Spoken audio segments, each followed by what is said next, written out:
the template, the wire styles would already be there for you. Okay. So now let's go ahead and extract this lesson, lesson 6 on archive,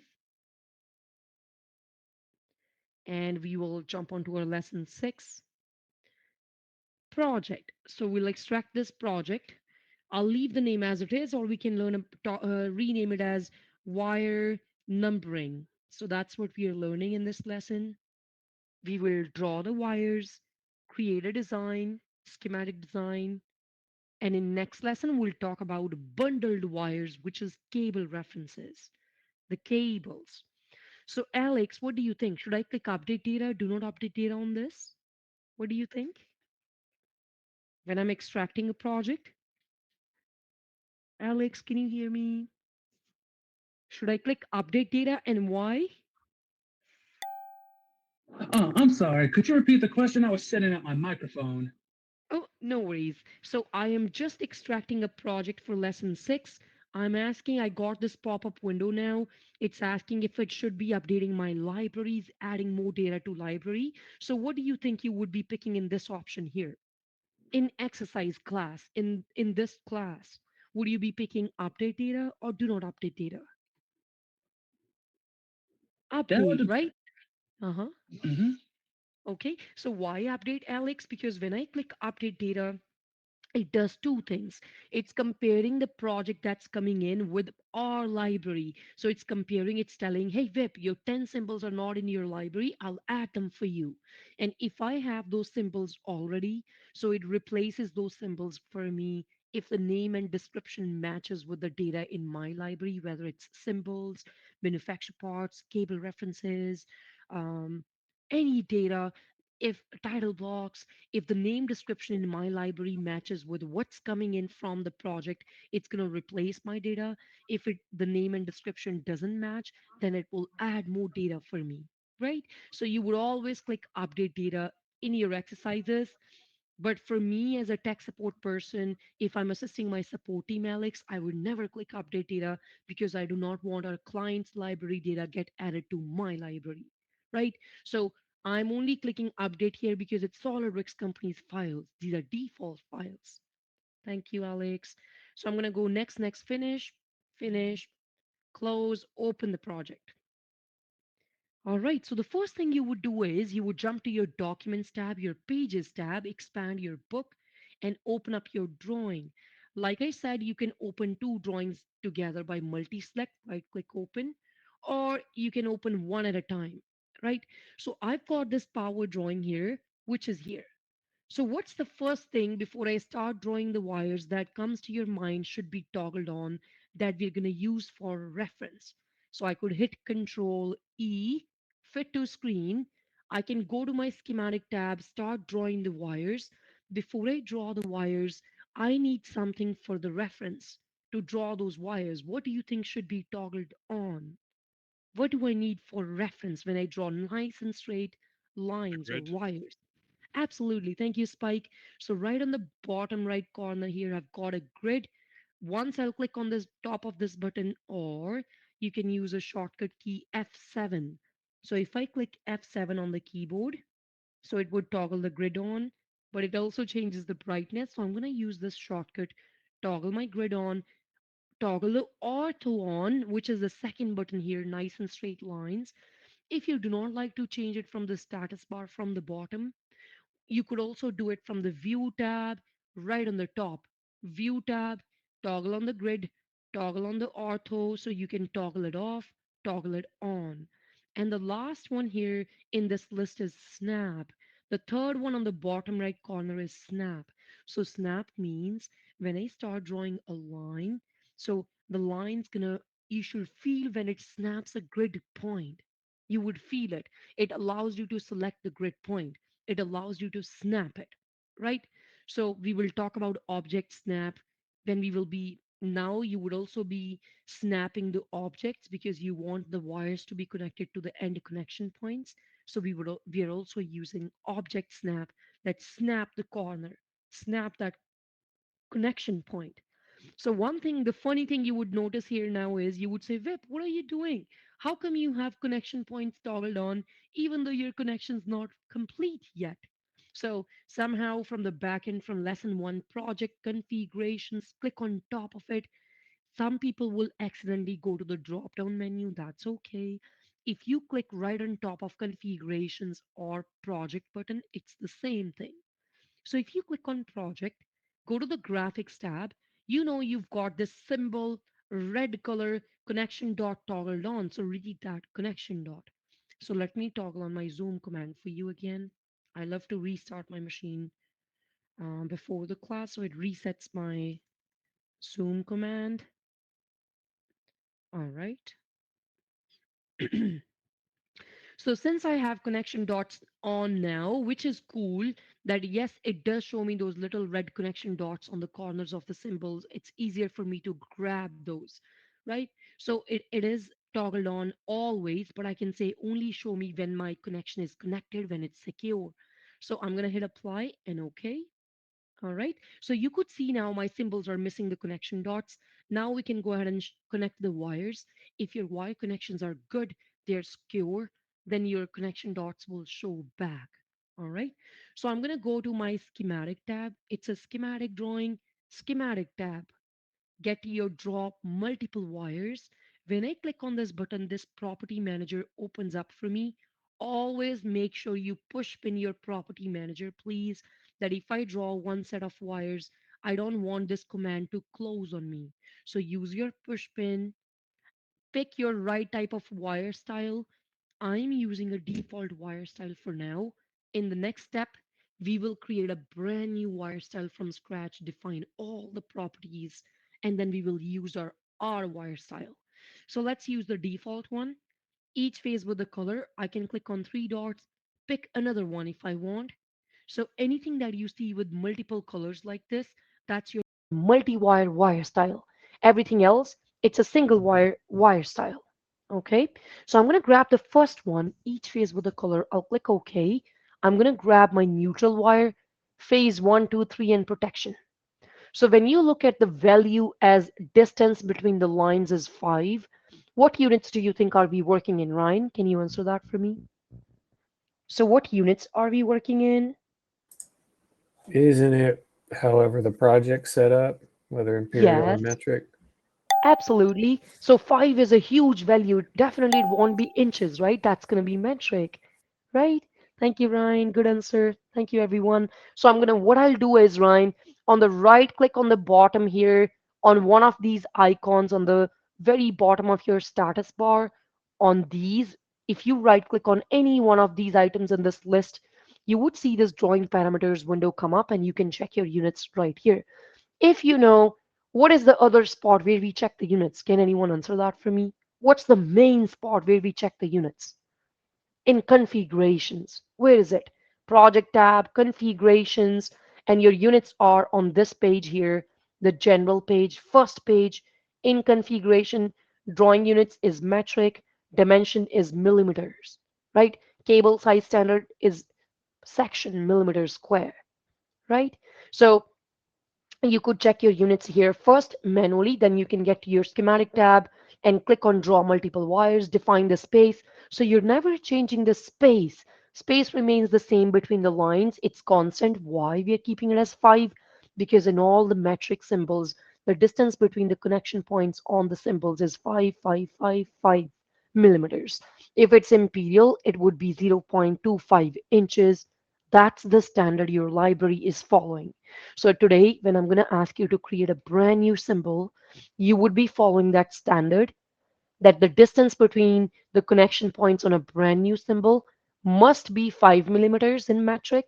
Since we are in working in imperial in North America, so we would keep a distance 0.25 inches. Okay, keep that in mind. So in my case, I want to select all these wires. I'm going to use my grid as a reference and I'll start drawing. So I'll click here once. I'll start from here. The power supply is coming in from here. So one click, bring it all the way up.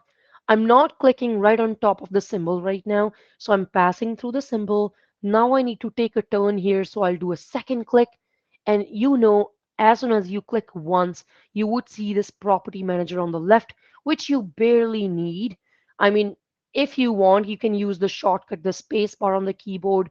So if I hit spacebar now, you can see it's putting the neutral wire on the bottom. If I hit spacebar again, you can also see the button's gonna change to the first option here.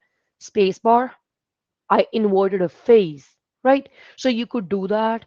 You could also use this bend using the C key on the keyboard. It's going to add a bend for you. Or clicking on the C key back again, it goes to the first option. So you're not adding not non-ortho lines. You need nice and straight lines. If I check on the ortho button here, the lines go like this. I do not need this. My ortho is on right on the bottom here. So I'm going to draw nice and straight lines. So while I'm in the middle of the command, I'm also zooming in and zooming out, and I can also click on the middle mouse wheel and pan, right?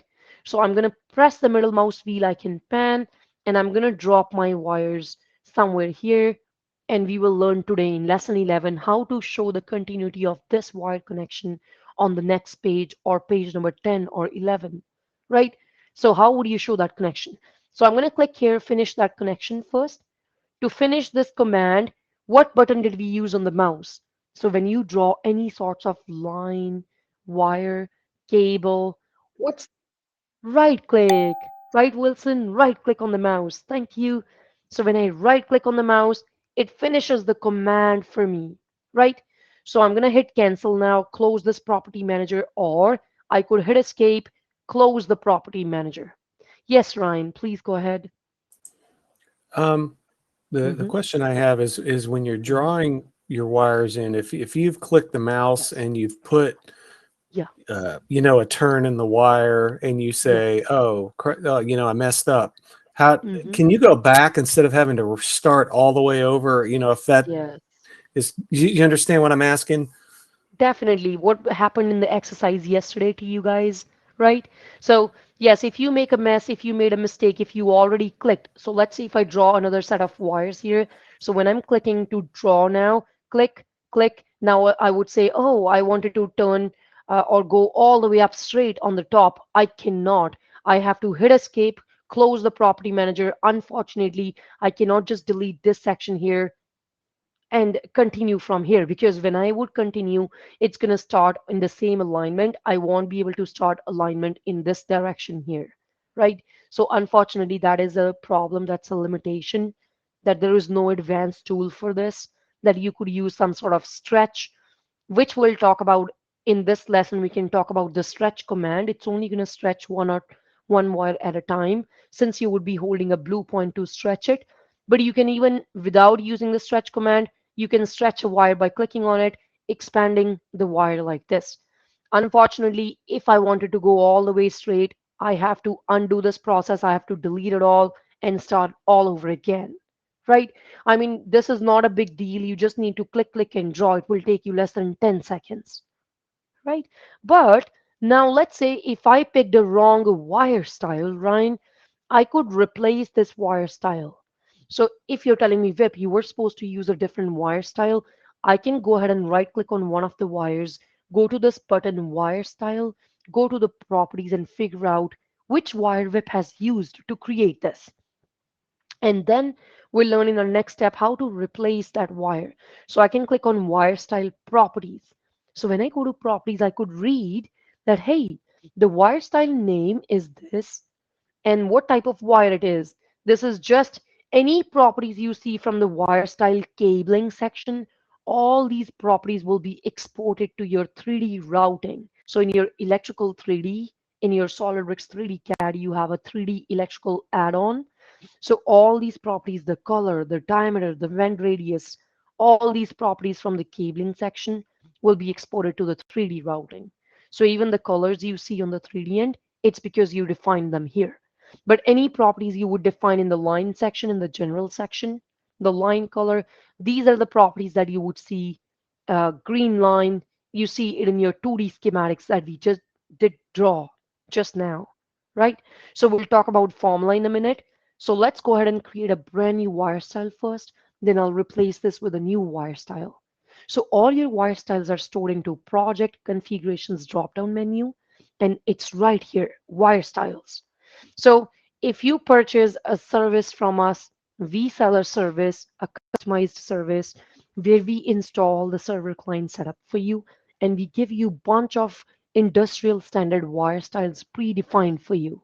Okay, so if we give you that template would have all the wire styles defined in it. If you're working in hydraulic pneumatic design, you would have hydraulic and pneumatic hoses and pipes defined for you, predefined industrial standard. But in this case, let's go to the wire style first. Let's see what do we have by default. So I've got three groups with the wires. Then I've got hydraulic group, electrical group is my first one, hydraulic and pneumatic group, right? So if I get into my hydraulic group, I can go ahead and delete this hydraulic group if I don't need this. So I'm going to go ahead and delete that group now. Right click, delete, let it go. So I'm only going to work with electrical in this case, so I do not need hydraulic and pneumatic. So I'm going to go right click, delete my pneumatic group, let it go, delete it. So if I by mistake delete a whole group or a wire style, I could do undo and bring it back. So if I click on undo and undo, you could see the group names have been lost, but anything within that group is still here, right? Or if I would accidentally close this window, the undo would be grayed out. It would not work for me. So I can do that now, right click, delete the group, or I can click on the item and use the delete button right on the top, let it go, delete it. If I close the window now, get back to configurations wire style, you could see I have undo and redo are now grayed out. I cannot go back. It's gone. I've deleted it, right? So we've got group 0. These groups have their own special properties. These are all different types of wires that they have stored in here with all the properties defined, the color, the diameter, the bend radius, all the real properties are defined to these. In the same way, since these groups have a lot of special properties, I want to create a brand new group so I can show you what special properties we can define to the group. So I will click on the name of the numbering. I'll click on add a brand new numbering group. So it is telling me, VIP, your first group was group 0. Now it's going to be group 1. I'll say, okay, fine. So in my group 1, it puts a dummy wire for me. I can give it a good name. Right click, properties on the right click, or you can go to use the properties button right on the top. So when I get to the properties of it, it's telling me, VIP, your numbering group 1. What's the name? What name do you want to call it? So I want to call it electrical wires unique by file or folder. So we will talk about this, we will test this. Electrical wires unique by folder. So what does that mean is I'm going to set up a folder here, add my drawings in the folders, but I will specify such a property that every time a new folder starts, the numbering should reset back to default. So if in this case, numbering is starting at number 1, so you can say I want to start my numbering at 1000, 2000, 5000, or 200. In the book, they're saying could you start numbering from 99? Sure. So if I pick 99 now, if I create a folder here, if I put couple drawings in here, so if my numbering in the first document book without any folder started from 99 until 200 wires, when the new folder starts, my first folder starts, numbering is going to reset back to 99. So you would pick it right here, the numbering or marks unique by book or marks unique by file or folder, which means every time a new drawing starts, the numbering is going to reset back to original number. Some people will say, Vip, what are you doing? I need numbering unique throughout my whole project. So which means no matter how many drawings, how many folders you have. So let me put myself to do not disturb. Give me 1 second. So no matter how many numberings you have, right? All right, thank you. So no matter how many wires you have, how many folders you have, if you pick numbering unique by project, throughout your project, every wire is going to have a different number, right? So why do you want the same number? The wire number should be unique. It should be different. So you can pick project, but it's up to you. Do you want to reset numberings by book, by location, by file or folder? So we can keep it a unique by file folder now. We will come back and change this and test few examples. All right. So that's the name. Numbering is active. Group number 1. Numbering is starting at 99. reset the numbering at each file, each drawing or folder. The last option here is that we've got three options. If you're using SolidWorks 2020 or 21 or anything older, you would only have two options here, different for each wire, common for different wires. So these options did not exist until 23 or 24 version. So you could click on each option, radio button, and see the preview, what kind of numbering it's going to give you. So if I pick common for different wires, it's giving you a common number, but the wire style neutral, live, 1, 2, 3 numbering style looks like this. If you pick different for each wire, no grouping, 1, 3, 5, 7. So you can see number 2 is right on the bottom, 1, 2, 3, 4, 5, 6. And then the last one is different for each wire using the grouping, right? So it's up to you which style do you want. You can always come back and change and reset the numbering and see if you like that result, if that is the desired result. So I definitely want to use my group properties. I want different number for each wire using my group properties. I'll keep that, but we can come back and change this and test this. So I'm going to hit OK. My group is now ready. Since I told you this group cannot exist without having at least one wire within it, so they added this dummy wire for me. I can delete it after. If I delete it now, the group will delete for me. All my hard work of defining properties will go away, right? So I'm going to select the group first, add a brand new numbering style, single wire numbering wire style, or I can add a multiple wire style. So we added a group using this button, and I will be clicking on this button. I need a multiple wire to replace this wire style that we used. So I'll click on multiple add. I selected that group, so it added in that group. Now I can delete this dummy one. Right click, delete, let it go. So now I have my own wire style. If I expand this, I could see all the neutral three phases and protections. That is what I need. And I can go ahead and change the name, description properties, colors, the radius, diameter, bend radius, all those properties that we would need in 3D routing. We will define them here. They would be exported from 2D schematics to 3D when your 3D mechanical engineer is going to do the routing, right? So I'm going to get to my wire style. Let's give it a good name. Right click, properties. So I'll call it a good name. Out your book on page number 124, right on the top.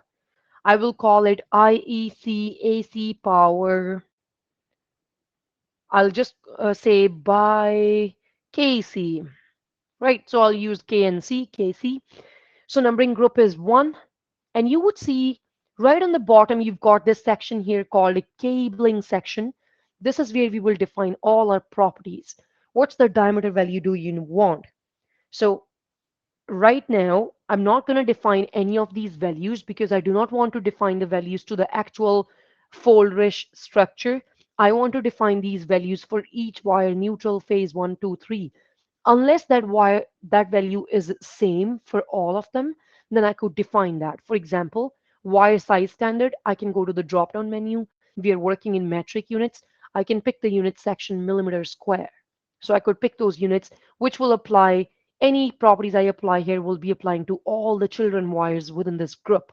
Okay, so I'll do that. I'll give it a good description in English. So we'll type in neutral, live, 1, 2, 3, and protection wire, and I'll click OK. So once I click OK, you would see the name of it. The name got defined for all of them. The description got defined to all of them. The section, the units got defined to all of them. Now I can get to each. So when I click on top of this, some people will click on one wire at a time. You can actually click on the name of wire style. When you see multiple wires like this, I can expand this. So what I want is, I want the properties for the neutral. You can refer to the book bullet points on page 124. So for the neutral wire and for protection wire, I want the same gauge or section and diameter value. So I'm going to pick one, hold control, pick the second, multi-select, right click. When you right click on something, you have to right click on the selected item. If I right click outside, I mean, it's going to get deselected. Then what's the point of selecting it, right? So one click, hold control, second click, multi-select, right click on the blue line item, go to the properties. Let's change the diameter value now. What I need is 1.63. The values are in metric millimeters. I don't have to type in there, it automatically picks it up. So section or gauge is 2.1, and I'll type that in here and I'll click OK. So once I've defined those properties, the same property I need to define for three phases, 1, 2, and 3, hold shift. So when I'm holding shift, first I'm going to click on the first item, holding shift, and clicking on the last item in the whole list will select all the items within that list that you want. So I want three of these, right click, properties. I want the diameter value to be 4.2. Oh, diameter to be 2.3. Section or gauges. So I'll type that in, 4.2. And the wire size standard is already defined here. So if you're telling me, Vip, why are you not defining wire color? It's because I had multi-selected them. I want different color for each. I'm going to do that one by one. So I'm going to hit OK, define my diameter value. Now I can go to each wire by double click. Don't waste time. Right click, properties. You could simply double click on it. Now you could change the line color, what you see in the graphics. You can change the formula. So there are two numbering styles we'll talk about. Here we are going to pick, do you want a numbering by wire numbering style or equipotential numbering style? So wire means you're giving a unique number to each wire, even the directly connected wire. Equipotential means any directly connected wires will have the same wire number. Any wires with the same potential will have same wire number. So you would pick one of these styles. If you pick wire numbering style, it's going to use a wired formula from here. So you can click on FX button. You can customize this formula. Get to variables tab. You can say, I want to see wire color, wire diameter, wire gauge. You can double click, add all those variables. So we will keep this formula simple for now because I want to show you, rather than using a formula, you can also use something called wire label to show any special properties you want to show that are not part of your wire formula. So equipotential formula is here, wire formula is here, line color is here. What you see on the 3D, diameter, section gauge, bend radius, you can define the units. All the properties are defined here. But yes, the realistic color that you would see in the report, wire color must be defined here. The color you defined on the top is just a line color, what you would see in the graphics. What you want to see in the report are the cabling properties. So wire color, I'll click here, I'll change it to blue. That's what I want. I'll hit OK and OK. Same thing I'll do for phase one, double click. I want a brown color for this. So line color, I'll change it to brown, something like this. And wire color, we'll change this to brown. So see how much work we have to put in. So we will define the wire styles with industrial standard properties for you. We will give you a full template with about 20, 30 wire styles and hoses and pipes for hydraulic and pneumatic, right? So phase two, I want black color. So I'm changing the color to black. Shades of gray, I can pick that. I'm going colorblind. Wire color, change it to black and click OK. Phase 3, double click. I want this as a gray color. So I'm going to avoid using light gray so I don't see that. I won't be able to see that on my drawing. I'm going to pick a dark gray color. So wire color, I'll change it to gray color. That's what I want to see in my report, right? Yes, Ryan. No, it's turned on. I don't know why it turned on. Okay, no worries. Thank you. I thought you have a question. So the last one is I need the green yellowish color. So the line color looks green yellowish, but I'm going to change my wire color to green yellow. So when you have a combination of two colors like this, you click on this ellipsis, three dots. Your first color is green, second color is yellow. Next time when you try to pick a color, you would see a combination of green, yellow. Once you use it a couple times, then you don't have to pick green and yellow like this. You could pick green, yellow. So now I've got a combination of green, yellow. So my wire style is ready. All the properties are defined. My formulas are defined. I'm using this simple formula. Wire color, line color is what you would see in the 2D. Wire color is what you would see in your report, list of wires report. and what you would see on the 3D end, right? So my wire style is ready. Now I can close this. Now Ryan would ask me, Vip, how come you're not deleting a wire style this time? If you think it's faster for you, I could do a Windows reg selection with a dotted rectangle, delete it, and draw it to replace this wire style, since replacing is a lot of work. It's not super quick. You have to spend few minutes to replace the wire because I cannot replace a whole wire style in one click. I have to replace one wire at a time in the wire style, right? So see, if I right click on the green wire, I'll go to the first button, wire style, replace. They're saying, hey Vip, replace with what? So I'm replace the selected item. I'll say no. In this case, there is also a horizontal wire that's coming from this green wire, vertical and horizontal. So I'll use this button, propagation to equipotential, directly connected wire. Anything that's directly connected to the selected wire will be replaced. So when I hit a check mark, it's asking replace with what? So we gave it a good name in our group one. I'm going to expand this, expand our wire style. I'll pick our protection wire and hit OK. So even though the color is the same, but all the properties are now changed. So my cursor looks like this little eraser or kind of selector button. So I'm going to select the next one, this one. This time the fuse is breaking my wire into two different segments. So this is a circuit that's breaking it. It's a fuse. If it's a terminal, it would automatically replace the wire on the both sides because terminal allows the current to pass through. In this case, it's disconnecting my circuit. The fuse is disconnecting it. So when I pick one wire, it cannot go ahead and replace wire on the other side. I have to use this special button, propagation through the circuit. So replace it on both sides. When I click on it, through the circuit, check mark, which wire, phase 3, hit OK. So now you can see it replaced on the both sides. Now the third one, click here, phase 2 is what I need. Propagation through the circuit, check mark with phase 2, blackish wire selected. So next one, phase 1, through the circuit because of the fuse, check mark. Now I'm picking phase 1, hit OK. Now the last one, when I click on top of it, propagation through circuit, check mark, and my neutral wire, and I'll click select or OK. Now I can cancel this command and close the property manager. So see how long it took me to replace the wire? I could have simply deleted and redrawn it again. So it's up to you. What do you want to use? So now you see, as compared to both these symbols, since my wires are connected, I can see connection dots on this, but I cannot see connection dots because my wires are not connected to this component yet, RT1 component yet. So fuse F1 component, the wires are connected, connection dots are shown, right? So let's continue our connection now.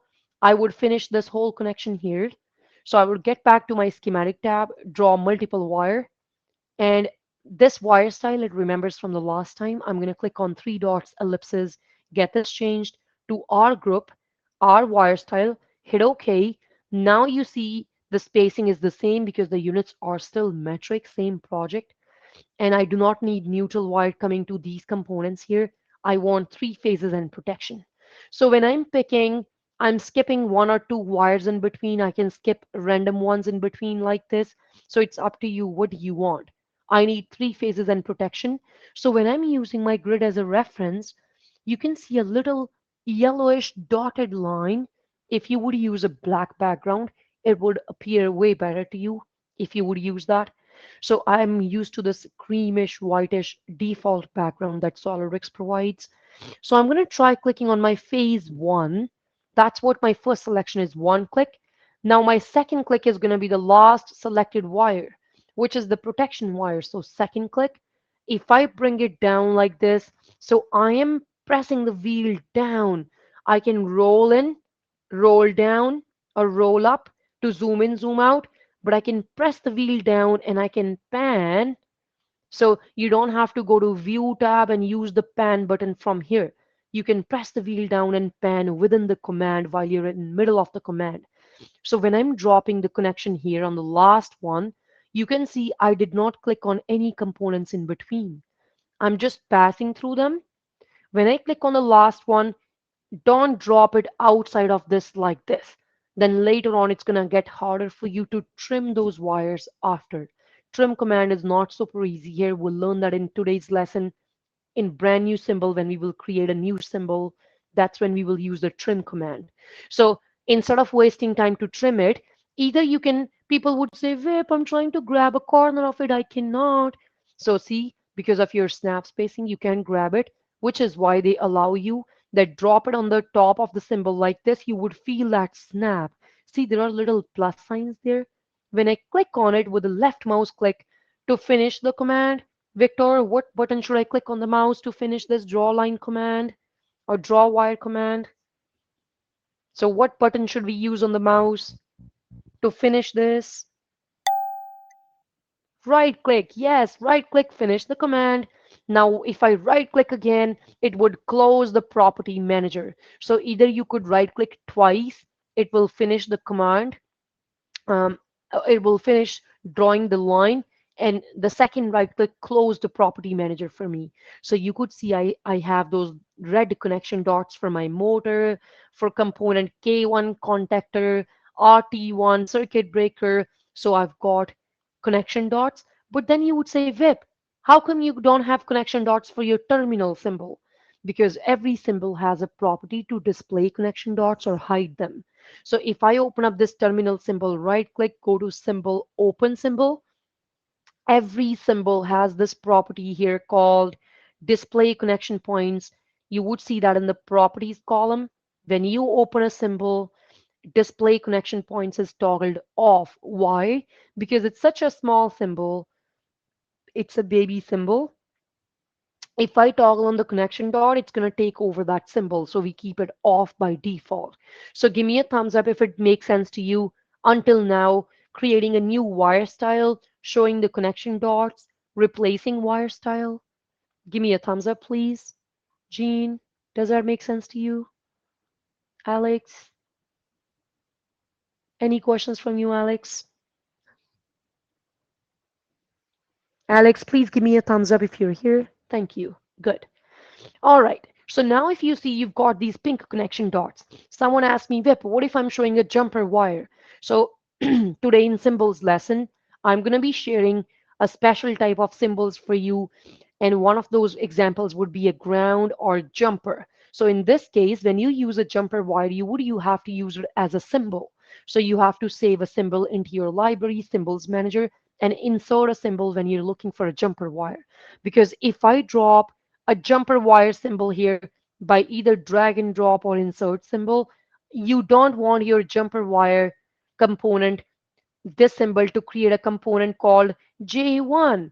Now, Casey's going to say, Vip, are you kidding me? J1, why are you putting it in the bill of material list? Right? So any items that you see in the component tree, but since it's going to be missing a manufacturer part, it won't show up in your BOM. Right? So Tom's asking me a question, if I could start the wires from the motor and go all the way to the top. Unfortunately, in that case, no. I could go from the motor to the top if I would draw one wire at a time. So because I'm using this slopey direction here that it gives me. But if you go, you when you're coming from the bottom, since you're picking a connection to each different wire, you would get the exact same result. But in that case, you would have to do one wire at a time. Right, Tom? I hope that makes sense. We will do that in case of this transformer. Okay, we'll do that here. So now for this transformer connection, I need, you can see one of the live, neutral, and ground. So what I'm going to do is back to my schematic tab, draw multiple wire button. So this time I need my protection wire, and I need one of the phases, right? So if I have a look, that in the middle I've got a neutral wire. Now you would say, Vip, I wish we had a property I could move it up and down, right? So my neutral is right on the top. I do need it. I need one of my phase, right, which is my phase 3, or one of the phases that I want to pick here. So in this case, if I'm picking 3 items like this, the spacing is going to be 5, but the first wire it's going to give me is a neutral wire. I actually want phase 2, so I'm going to pick phase 2, and I'm not going to bother unchecking phase 3 and changing this value to 10, right? If you change it to 10, next time it's going to remember it as 10, and you might forget changing it back to 5. So I never change this. So I'm going to pick my phase 2, phase 3, and protection. The phase 3, I'm going to connect it to the neutral. I'll delete it after and draw neutral separately. Okay. So I'm going to go, I can start right from the top if I want my phase 2. So this is phase 1, phase 2. So look at that little yellowish dotted line. I'm using my grid as a reference. So one click, second click on the last selected line and bring it down. And either I can put it right here. Luckily, it grabbed that end corner of it, or I can put it right in the middle of the symbol. So click to finish the command, right click. Now you can see when I click right click, the command has finished, but it still doesn't properly show me my connection dots until I hit cancel or escape. That's when I can see my connection dots and a good preview. So if I delete the neutral one, the middle one now, click on it, hit delete on the keyboard, I can get back to my schematic tab, draw multiple wire. Even though I'm using a single wire from this wire style, I'm still using my multiple wire style because I want those properties from this wire style. So for neutral wire, from the bottom, go all the way to the top, and I'm connecting to the neutral wire here. So right click would finish the command. Now I can see these connection dots. So right click also closes a property manager for you, a small property manager that opens up for you as well, right? So right on the bottom here, referring to the book, you can jump onto page number 129 now. That's what we did so far. You can look at the pictures on page 128. Will it let you connect neutral to one of the phases or will it prevent them? So it normally it does allow you to prevent you to draw those. So let's say if I bring it back, I can change the connection, and if I click it here, so it does allow you to connect that. um, you would learn in one of our next lessons, and in last lesson we'll talk about design rule check, that if there is a short circuit or equipotential conflict, so right on your configurations on graphics page, we will talk about equipotential conflict. If that happens, you would see a big blue blob whenever you see a equipotential conflict occurring, or if there's a short circuit, right? But it did not prevent me from connecting that. So you have to be careful with what you're clicking. All right. So I'm going to do undo a couple of times so I get back the result that I wanted. Okay, good question, Spike. We'll get into more details. So right on the bottom here, I want two other wires, but this time I'm using a single wire style, right?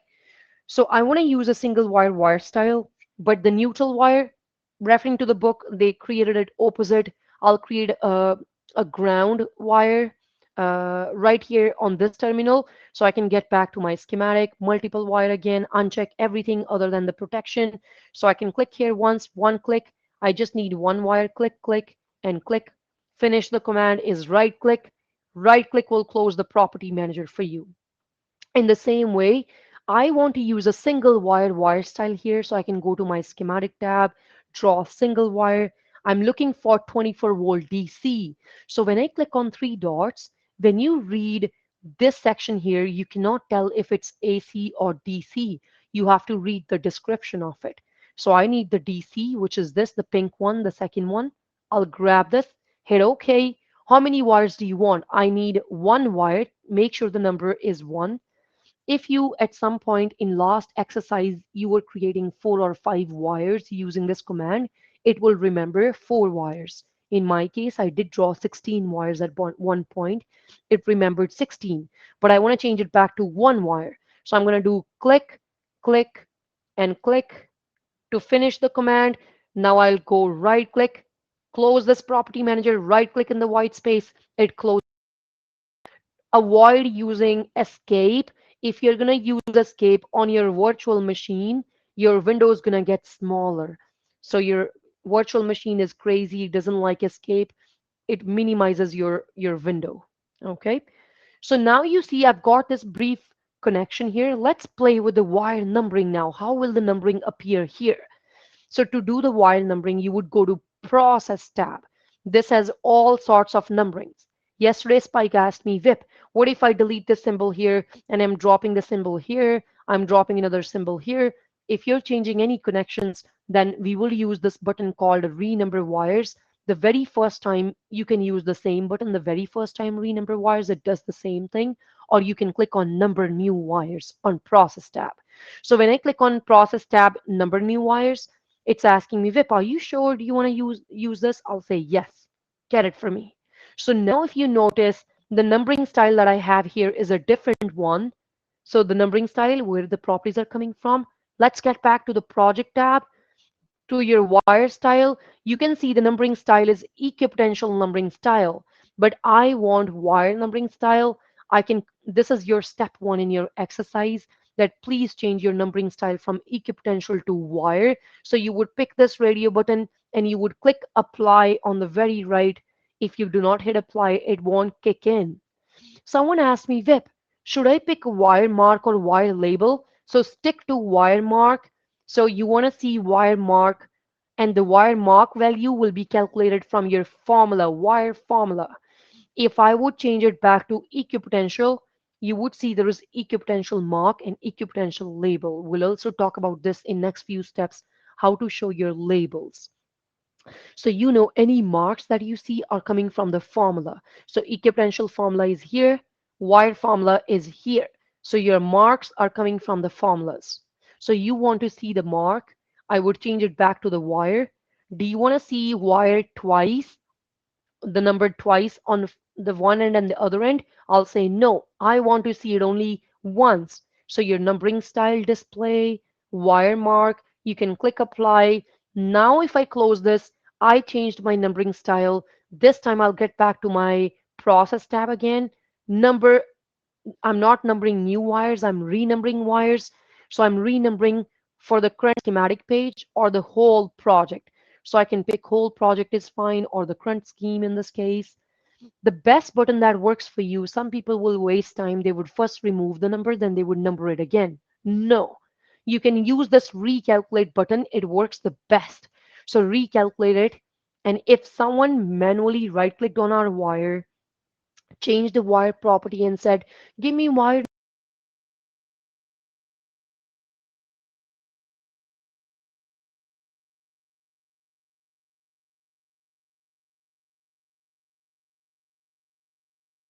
cannot create a formula that I want.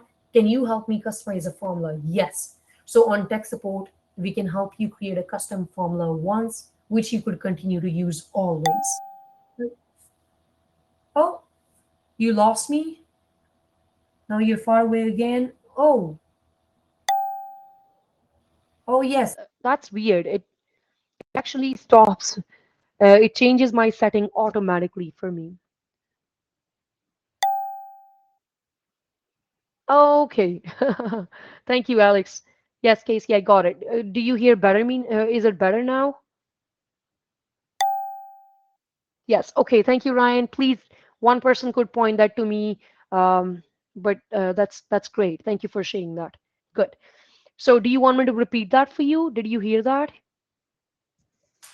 Yeah, you might want to do it again. Yeah. You cut out for like Okay. 20 seconds or something. Okay, thank you, Ryan. So what I'm doing now is I changed my numbering style. I went back to my project tab, and we in our wire style section where we create brand new wire styles. This is where you pick one type of numbering style. In our case, we are using wire numbering style. That's what the exercise wants you to do. They will ask you, hey, go change your numbering style to wire numbering style, and do not forget hitting apply button on the right. So once I changed my numbering style, now I'm going to get back to the process tab and renumber my wires. So first time I clicked on number new wires. This time I'm going to renumber my wires. Click on this button, whole project. So some people will say, Vip, can I remove the wire and number it again? No. So renumbering works the best. Please use your recalculate button. If you change this button once, recalculate manual number. If someone changed the number manually on the wire, I'll show you manual number as well. So recalculate that and click OK. Are you sure? Yes, I'm sure. Now you can see your numbering is nice and straight, 99, 100, 101, 103. So let's figure out where did 102 go. So you could see now, if I zoom on this for you, look at this. I've got wire number terminal number 3 from component F1 fuse, wire number 101 going from here to this component terminal number 3 of component RT1 has two wires coming in, 101 and 102. So 101 is coming from fuse component F1, 102 is coming from L terminal of my transformer T1. It's coming to this component. So this is my common component where two wires are coming in. So right from the wire numbering, you can tell which is the common component out of three components connected. So now Spike's going to say, Vip, how come you did not get two numbers on terminal number 1 for component RT1 on this wire and this wire? You can see this wire here, it's going all the way straight to the next page, but only this wire from terminal 3, I'll use a different color. This wire is not only connecting down here, it's also going here and it's connecting down here. So now you have three components connected together, which is why we are in this situation that one of the component has to be a common one where two wires are connecting together, right? But for this guy, the phase 3, it's going all the way to the next page. It's not getting down to the transformer, right? Neither the so neutral wire, it started from here and only two components are connected. It's not connected to the second component here, RT1, but it's connected to the transformer. So only two components are connected. Only in this phase 3 for coming from terminal 3, this wire is going also to RT1, also to transformer T1, right? So what determines that? You can see that connection here. If that's what I'm going to show you all those details in a minute. Thank you for asking a great question, Tom.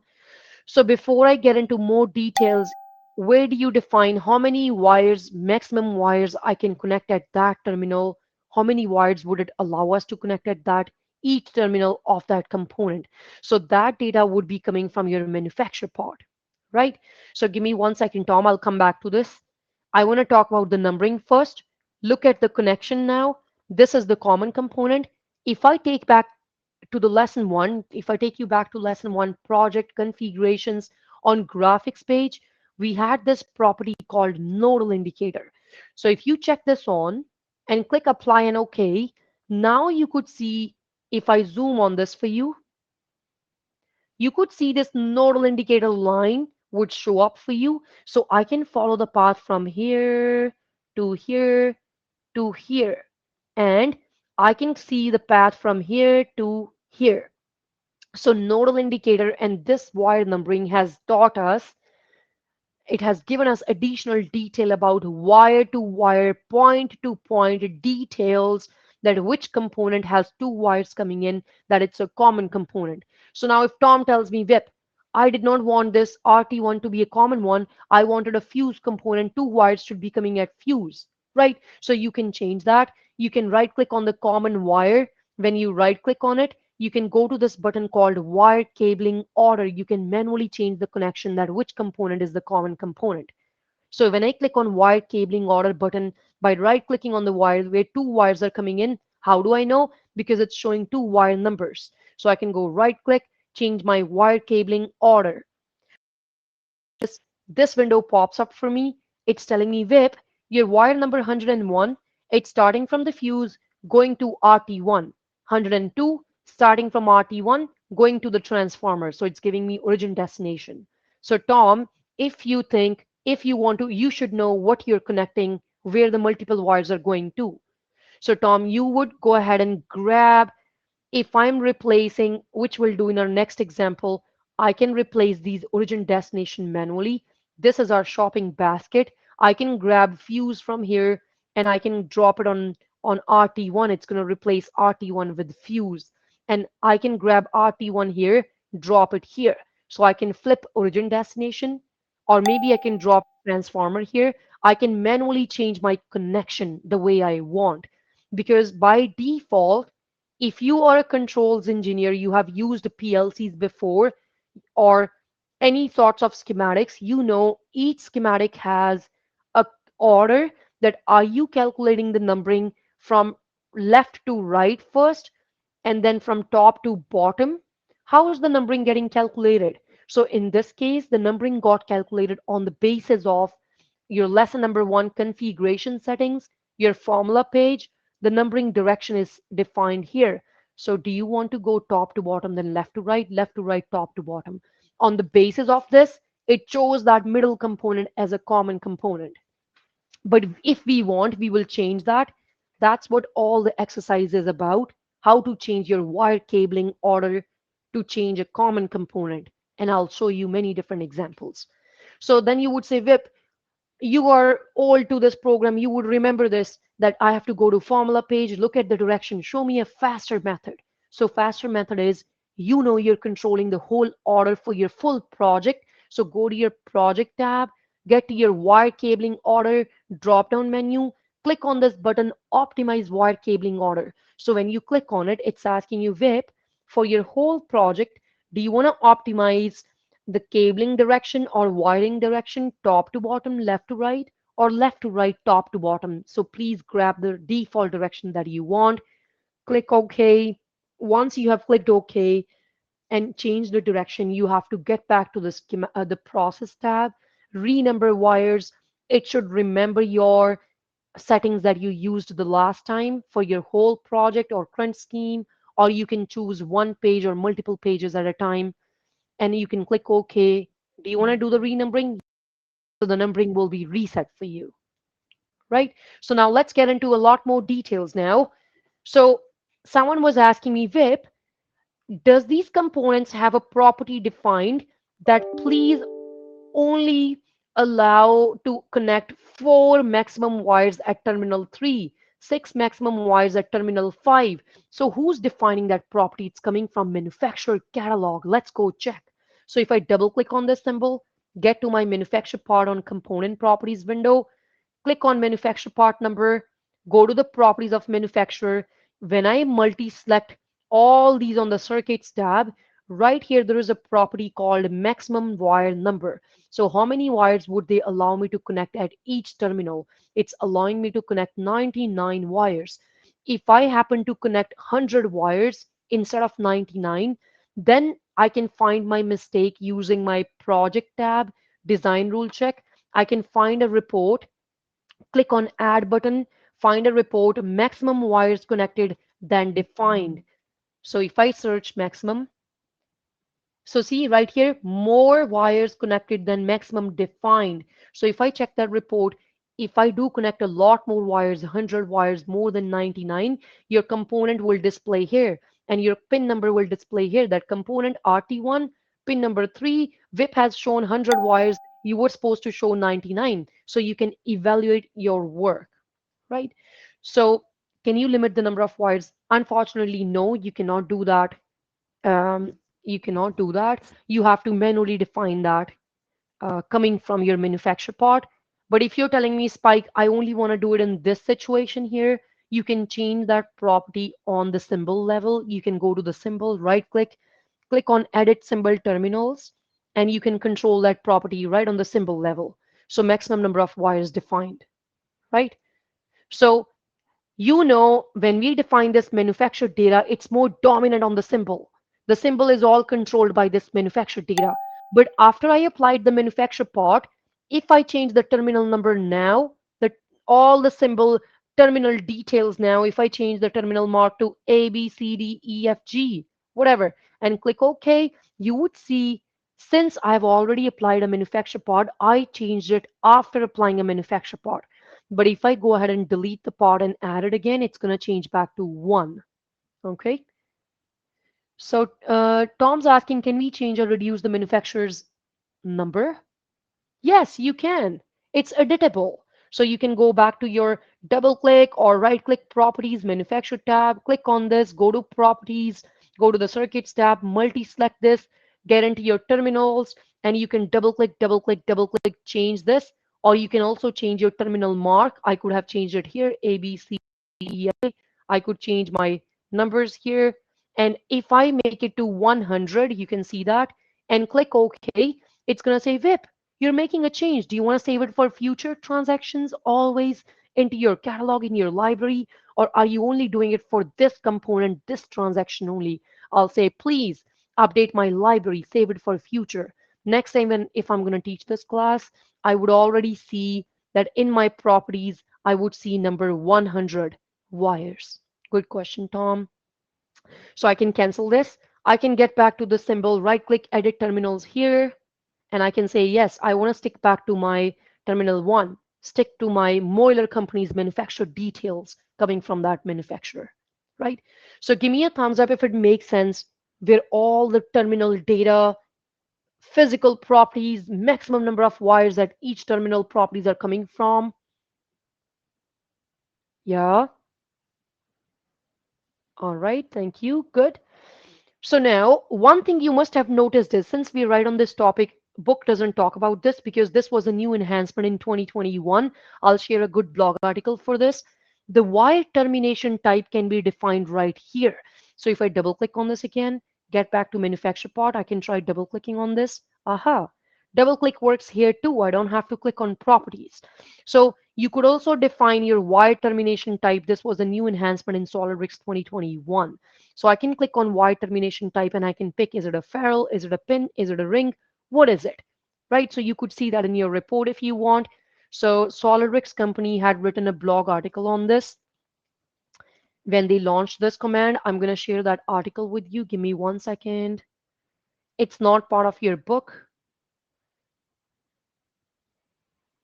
Just a moment, please.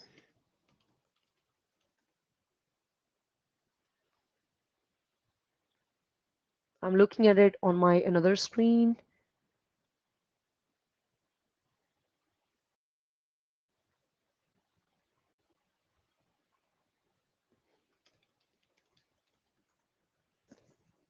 Aha, right here. All right, so here's the article. Please add it to your Word document that you had started. You can read it later on that how and why to define these wire termination types and how would they show up in your reports. So please add to your Word document,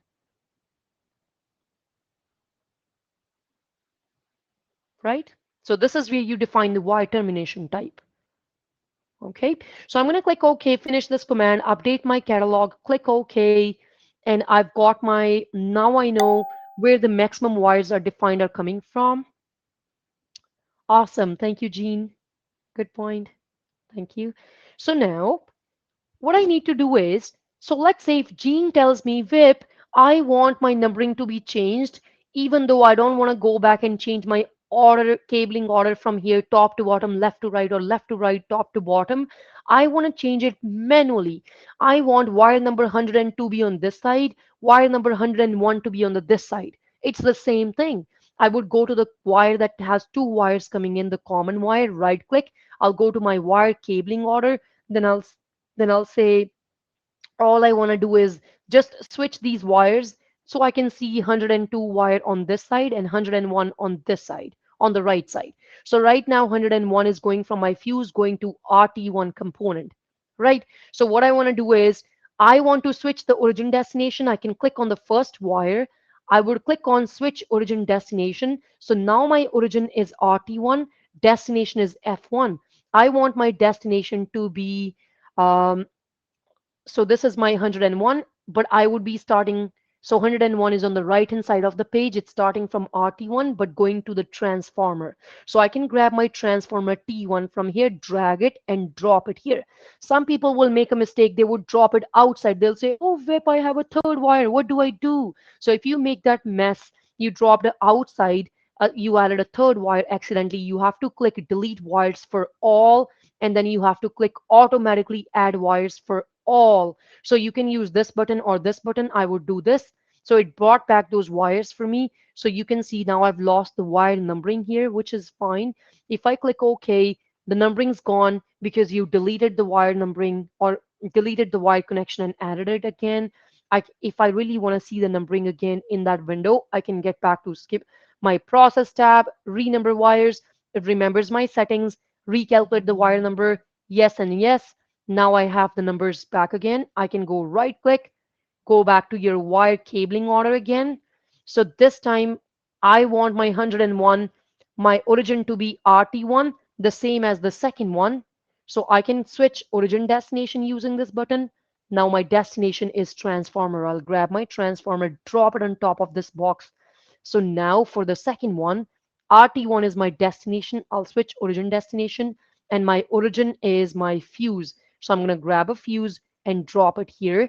So 102 is starting from fuse going to RT1, and 101 is starting from RT1 getting to the transformer. I manually changed the connection. So you can see 101 is on this side now. It's still the common component is RT1. How do you know? Because if you get back to wire cabling order, RT1 is origin in one case and destination in another case. So you know it's a common component. If you would see T1 as destination in one and T1 as origin in one, then T1 would be a common component out of those three. So I would cancel this. On the very left, you can see the number is 102. So now what if Gene tells me, VIP, I want to show some other properties, the color, the gauge, the section, any other properties of the wire.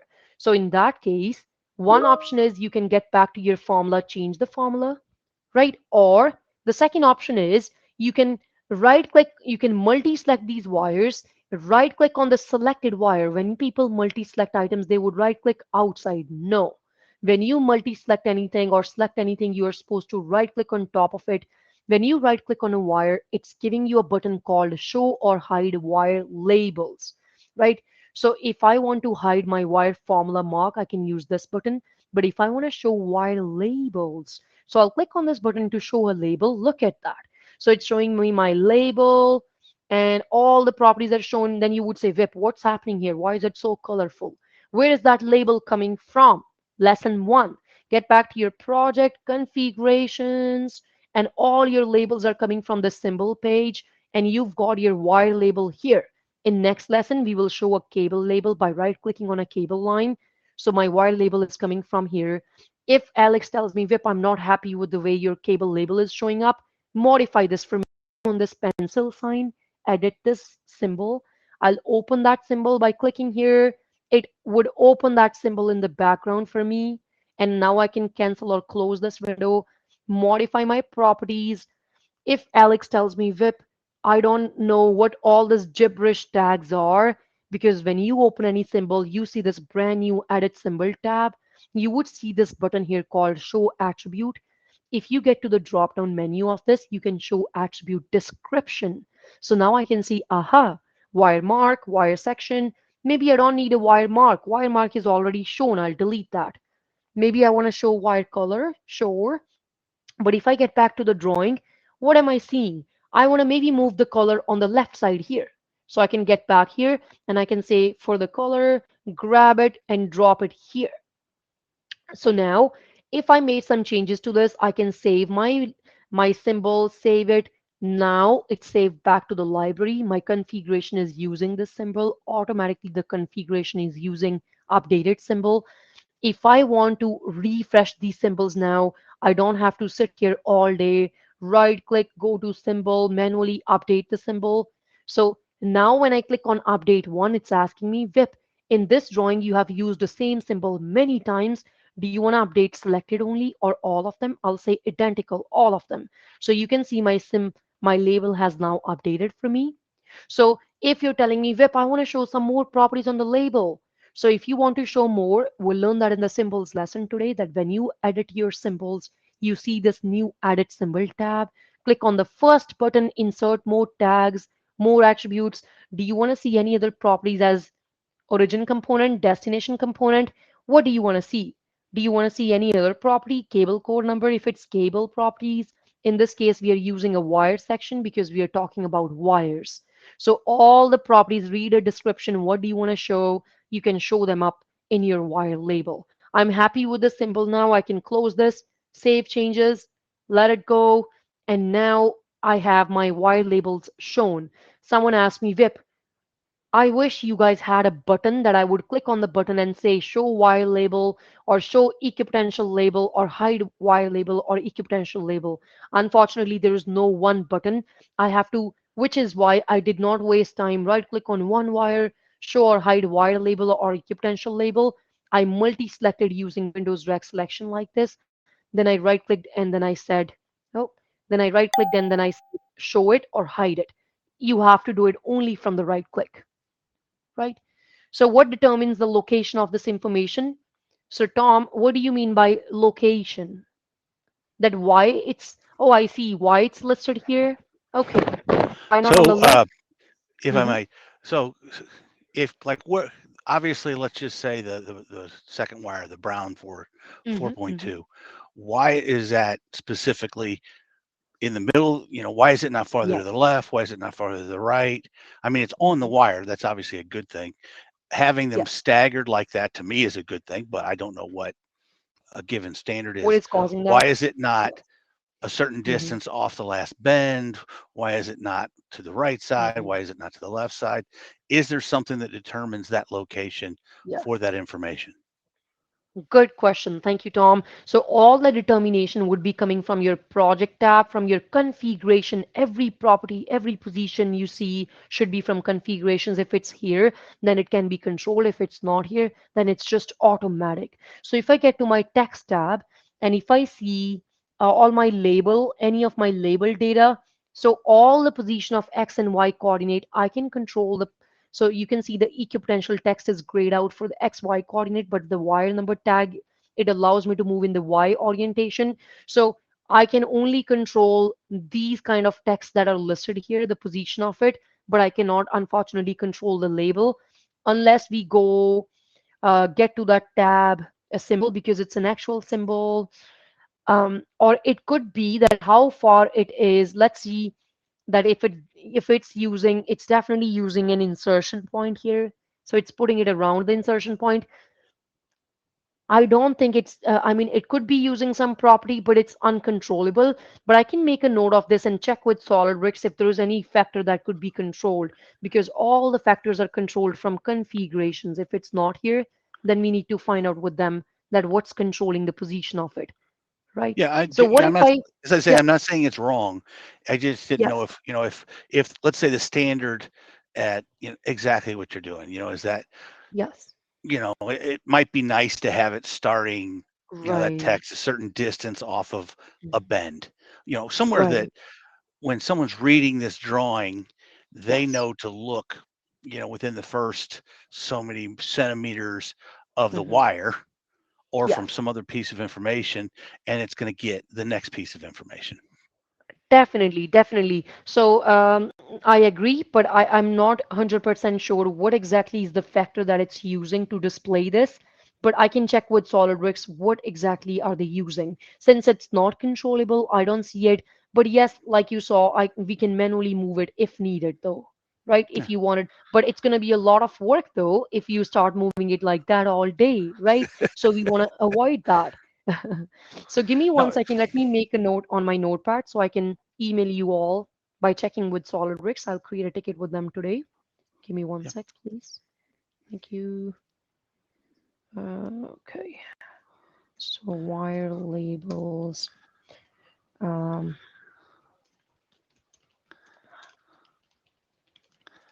misspelling, but good job. oh, that's yeah.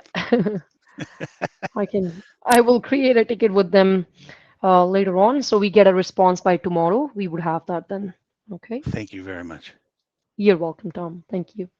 Good. So now we've got these wire labels. Now you know how to change your wire numbering, recalculate your numbering using your process tab, renumber wires. And the last part here is, let's say, if I take you to the next drawing here for another example. So if you look at this control drawing, that's what they would be asking you to do in your exercise. I've toggled on my nodal indicator.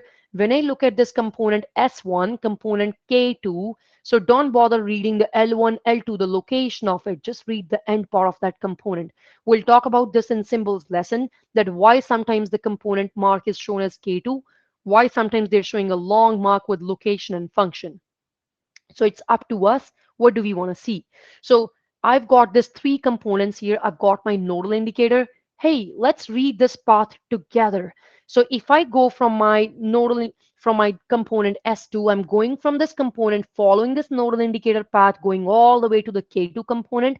Again, from this S1 component, I'm going all the way to K2. So K2 component is showing me my two wire numbers 3 and 4 that VIP. One wire number 3 is coming from terminal 13 from S2 component. Number 4 wire is coming from uh, terminal 2 of S1 component. So nodal indicator, even without looking at a wire number, taught me or told me that which component has two wires coming in, which is the common component. In this case, it's K2. But let's say if Spike tells me, VIP, I wanted S2 component as common. Do you want me to do that work again?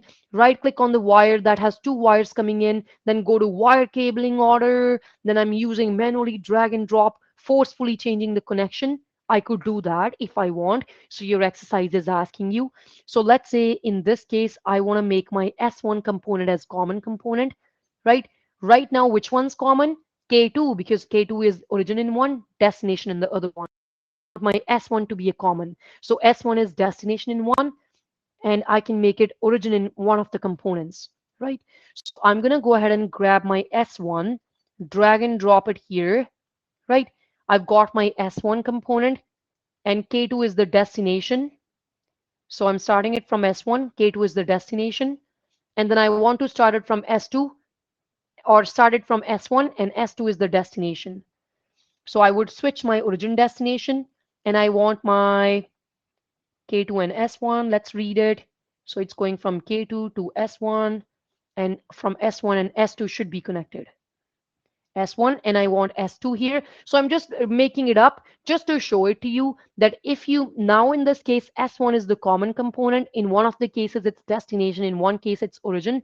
If I click OK, you can see now the nodal indicator path changed for me. I can read the path from here to here, here to here. So this is a common component and two wires are showing here. So this is more like a manual method, but to avoid that, what you could do is you can click on one of the wires that's touching this nodal indicator path. This is a second method now that I'm going to teach you. It's called edit connection path method. So don't touch a wire that is nice and straight touching this L corner like this. You would touch a wire or select a wire that would be touching this junction, this Y junction. So I'm going to go right click on one of these wires, or I could also right click here and I would use this button called edit connection path. So what we used earlier was wire cabling order button. We did it manually by dragging and dropping. Book will tell you what connections you should want. I just made it up myself. But in this case, I would use edit connection path. If Alex tells me again, VIP, I want you to make your K2 component common again. So I'm going to read, I would imagine that maybe I can try this one. So when I click on it, and if I hit check mark, finish the command, I can quickly read a path from here to here, here to here. So S2 is a common component now, right? So you can read the nodal indicator path got updated for you. S2 is the common one. But I'm going to say I want K2 as common. So I would use this third one, check mark. Right away, you can see nodal indicator updated. So it's going from K2 to S1, from K2 to S2. So I can cancel this command now. I can get back to process tab, renumber wires, recalculate, OK and OK. So you could see now two numbers are at my K2 component right here. So last time we used this button called wire cabling order. Book asked you to use this in second step. Then you would be using a second method called edit connection path. Some people will say, Vip, I'm right clicking. I got my edit connection path. I have a T junction. What do I do? It's because you clicked on a wrong wire. You're supposed to click anything that's touching a nodal indicator. So the first step you should do in your exercise, toggle on the nodal indicator from your project, configurations, graphics page. Check it on from here. Please click apply and OK. So nodal indicator is on graphics page, same page as connection dots, right on the bottom. So I hope this makes sense to you now. That's what they asked you for exercise. But let's get back to this power page again. So now let's test our properties of a group. I said anytime I start a brand new folder or a file, so let's say if I copy these two drawings, right click, copy, and I want to paste them right here. So if I right click in the white space, I don't see any right click. I have to right click on the book and paste. So I'm copy pasting the same drawing now. If I open up two power drawings at the same time, I can close anything else. So I've got the same drawings number 3, number 5. You can see number 5 is missing a wire number now. Yesterday, someone asked me a question. Anytime you add more data, you modify things, you have to get back and renumber. Process tab, renumber wires, recalculate, okay and okay. So I recalculated the number. You can see since a property of group is that please reset my numbering back to 99 anytime a new drawing starts. So if I get back to your group properties, last couple things here, listen carefully, project tab, configurations, wire style. In our wire style group, we had a property toggled on, right click properties of a group that please reset my numbering unique by file or drawing or folder. So if the new file started, new drawing started, or new folder starts, numbering resets back to 99. If Vadim tells me, Vip, I want every wire to have a unique number. So I would say keep your numbering unique throughout the project and click OK and close this. Now I would reset the numbering process, renumber wires, OK and OK, recalculate wires. You would see on drawing number 3, numbering started at 99. On drawing number 5, it continued where it left from the last drawing. So now the numbering is unique throughout the projects, right? So even if I use a folder now, right click on the book, brand new folder. So I can create this as Vadim's wire numbering test, give it a good description to that folder, click OK. I can move these two drawings to this folder, drag and drop, move it in here like this.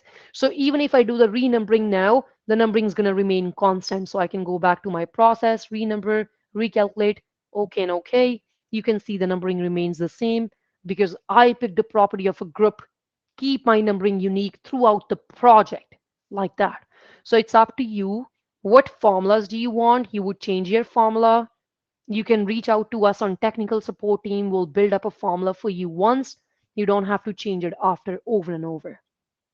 So you know the wire formula is defining the wire mark. Wire label is the actual symbol coming from your configurations.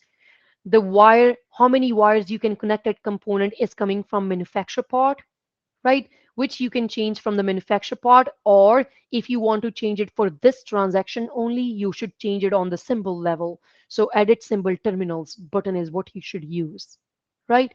So the last thing here that I want to talk about is some users will say, Vip, I'm a professional engineer. I don't care about your nodal indicator. I don't want to see it. So you can toggle it off, work with the wire numbers. You don't have to toggle on nodal indicator. So Spike said, will the number increment across the sheets based on where they are in the tree or based on which order the sheets were created? So based on where they are in the tree, right?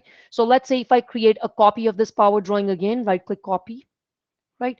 So if I paste it in this document book and I'm moving this drawing before the folder, now if I go to process and renumber, so it's calculating from top to bottom. Okay, so recalculate and yes. So I've got number 3 starting with 99, number 7 starting with 115, and number 5, which is the last one I have in that order, starting with 131. So it's calculating on the basis of the position in the document tree or this um, list. Mhm. Good question, Spike. Thank you. So now, last few things here.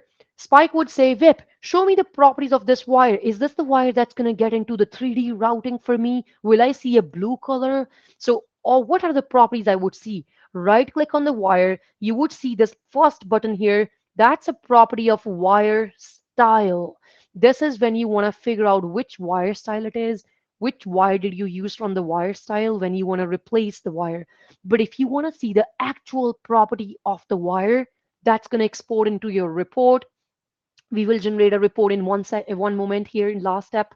So I'm going to look at a property of a wire. I don't care about wire style now. I used it. Hey, wire property is going to show you the wire number, wire length.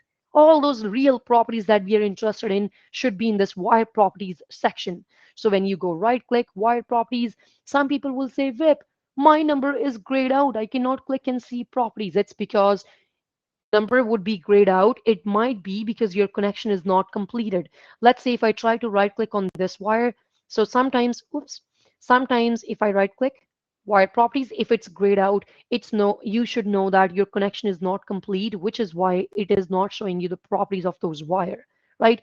If I get to any other wire on this side, right click wire properties and click on that, I could see few properties that we are interested in.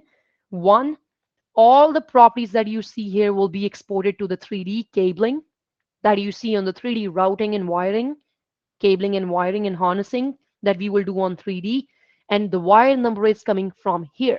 So if Ryan tells me, VIP, my company has a special naming convention, I cannot generate a formula. A lot of people, they do this. They would go and make it a manual number. They would call it 99 dash Ryan J. So if I give it a manual name and click OK, your name would appear like this. But if one of your colleagues has a habit of using a manual numbering and you do not want manual, you can check with them and you can get to process and renumber wires and recalculate it on basis of formula.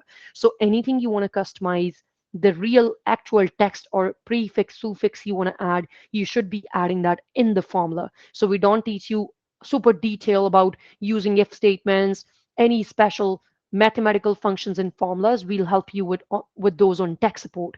There's a lot of tools to cover in this training class. Okay. So any questions where formulas are coming from, wire labels are coming from, calculating wire cabling order before I generate a report, or looking at a wire length property. Hey, if I click on these two wires together, right click, now I have two wires showing up here. So I can go to one wire and the wire numbering is fine. And right here on the bottom, you would see a length property. So length is not defined here. If Gene's telling me, VIP, I want to define a length, it's about 300 millimeters, so I can type in the value if I want. I don't have to because my units are in millimeters square already, metric units. I'll click OK. So I can define the length of the second wire. Why am I doing this? Because I want to show that in the report to you. So the second wire length is going to be 700, for example. Right? So now you would say, VIP, once I do the cabling on the 3D end, the actual true wire length is calculated by 3D cabling. Will that override this length? Yes. So this is just an imaginary length that I typed in, but the true length is calculated on the 3D end. That's gonna, when I do the 3D routing, if Wilson is my mechanical engineer, if he does the 3D routing, he's gonna open the same project on SolidWorks 3D, same window he would have project manager window, open this project and he will click on routing button after building a 3D assembly. That would define and write back all the length of the wires on the 2D end. That is the only property that comes backwards. Everything else goes from here to 3D. Length comes backwards. So if I take you, remember it this way, we generate a report from a project. So get to your project tab, generate a report. Last step here, when I'm generating a report of list of wires report, you can see I've got origin component, destination component, wire number, section, length. If I click on length on the very top of that length column header, you can see the lengths that we defined are here. Once you do 3D routing, all the lengths will be filled up automatically. You don't have to do it manually. So we will learn that in the reports lesson, that you can right click on report, go to properties, modify these columns, move them back and forth. You can see the reference column is empty. It's useless. I can get to properties. I can get to my columns tab. I don't want reference column. Get to this gear button here to toggle off and on the columns. Uncheck reference, click OK. Now click apply and close. Now I can generate the report of my wires report. So I would click on this button, generate drawing. It's telling me, VIP, do you want to generate that? Yeah, I'll say yes, click OK, and then it generates that drawing for me. I can also put that in a folder. So I can close this and you can see I've got list of wires report, which is broken up into multiple tables. It's because there is a property in the report. Do you want to see one big table? But they used a property called sort and break. I can edit the property right from here, right click, edit report configuration properties, which we'll do in our reports lesson. So there is a sort and break field that break one big table into many different tables on the basis of that factor. So if you're telling me, VIP, I don't know what that is. What's that gibberish name? What is that ITY name? So that's a wire style name. How do I know? You can get into this list and you can see the line style, read the description. That ITY name factor is a line style. So on the basis of the wire style, 24-volt, ICAC power by KC, the one that we did draw, right? So all the wire style, since it could not fit it here, so it moved it to the next box here. But the total length you would see that on the bottom in the red. So there are two pages since it did not fit on one page. So see, I added those values. Total length is 1000. It's showing the total length for that wire style here. So any questions with generating these reports, please, by clicking on Project tab, Reports button, look at your report, click Generate button. But again, last lesson is the reports lesson. That's when we'll talk about a lot more details. So any questions before we jump onto your exercise now, please? Could you all do this exercise for me on page number 142, exercise 6? I will help you if you run into a problem. Open up your lesson 6, exercise 6 folder, please. I'll give you 20 minutes. It's a very quick exercise. It should take you less than 10 minutes. So page 142, exercise 6.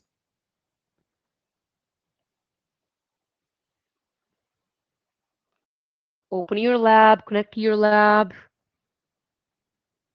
I'll wait for you. Sure, thank you, Tom. That's fine.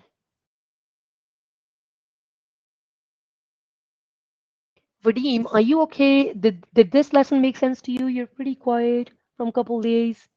Is that okay? Did that make sense to you? Yeah, okay. Thank you, Vadim. I'm worried. Thanks. So Victor, Vadim, I would be checking your lab, so continue working. I'll pick 2 people in each lesson. If you want to take a quick bio break, you can. You can go to washroom and quickly come back and start working.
Any questions so far?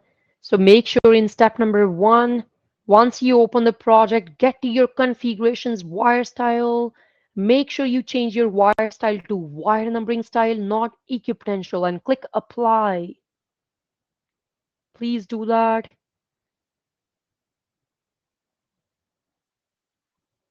So I'll leave it open so you could see it.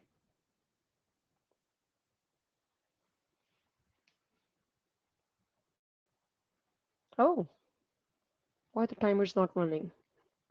Silly.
Thank you, Tom. So exercise number 6, page 142, please.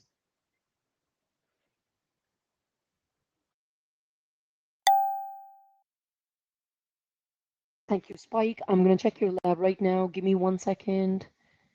So all of you others, if I'm disturbing you since I'm talking with uh, anyone in the list, so please, put your headsets down and continue working.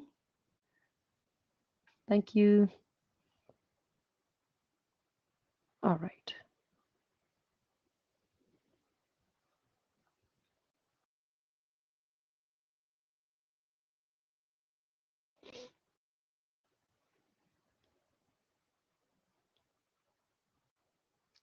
Jean, can you open up your drawing, please? Are you not here?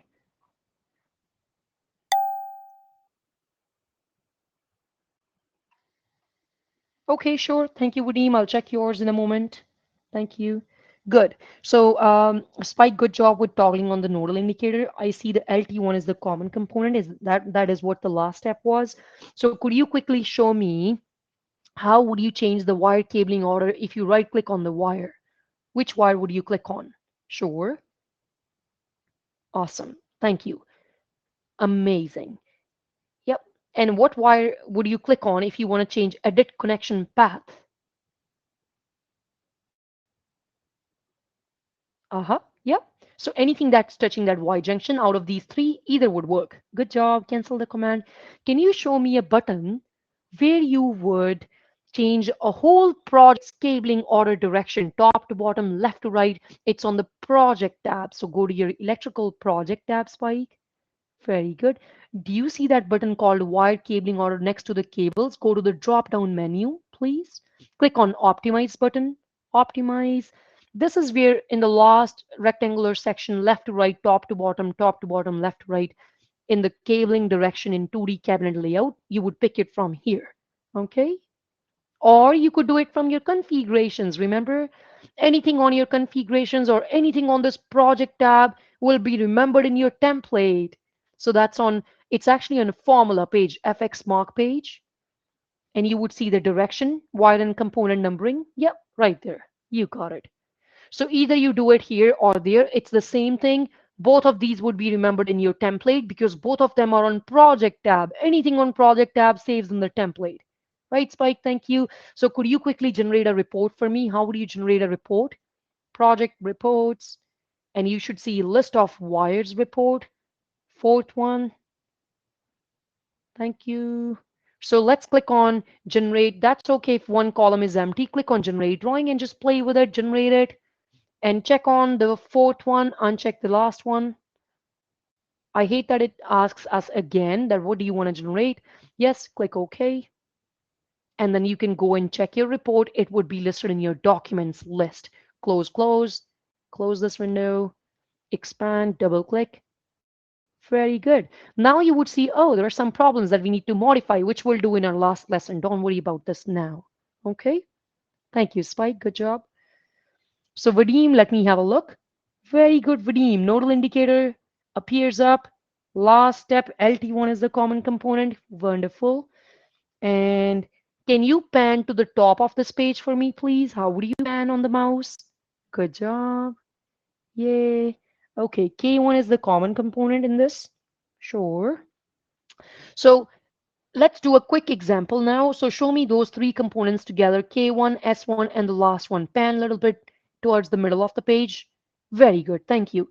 So let's quickly, people are watching your screen and learning, Vadim. So S2 is, right now K1 is the common component. Can you make S2 as a common component using edit connection path? So right click on one wire, right click and say edit connection path. Yay, okay. Which one do you think would be the best one? I think the second one would be a best one. If you want to make S2 as common, yep, click on it and hit a check mark. So with practice, you would just quickly figure out what's going to give you the desired result. So now if you cancel this window, what tab would you go on to renumber the wires? Process tab, renumber. Very good. Okay and okay. You would see S2 is a common component. There you go. Thank you. So proud of you, Vadim. You did great. So if you want, Vadim, Spike, you can open up the same project that I did and you can play with that. You could do that. Thank you. So Casey, can I check your lab, please? Very good. Nodal indicator is on. Numbering looks great. And Casey, can you show me where do you control the global numbering from top to bottom, left to right of the page? Where's that property? It's on project tab, electrical project tab. There is a wide cabling order button next to the cables. Yep, you can do here. You can do it actually in the configurations window. There are two spots, one in configurations. Click on top of configurations or click on project. It's the same thing. Click. Go to the FX mark tab. FX mark, the formula tab. This is where we change most of the formulas. And just under your cursor, there is top to bottom, left to right. This one. This is where you pick the direction from. So see, this is a longer method, Casey. You might forget it tomorrow. The faster method is if you cancel this window. Right on your project tab, do you see the cables button? Right next to cables, there is wire cabling order, the colorful. Yes, go drop down menu, optimize button. This is where you should change it. Okay, this is a bit fast than the other one, the last section there. Thank you, Casey. Good point. Thank you. Okay, so Casey, if you want, you can generate a report, list of wires report. So get to your electrical project tab, then you click on reports button and click generate drawing button and generate a report, please. All right.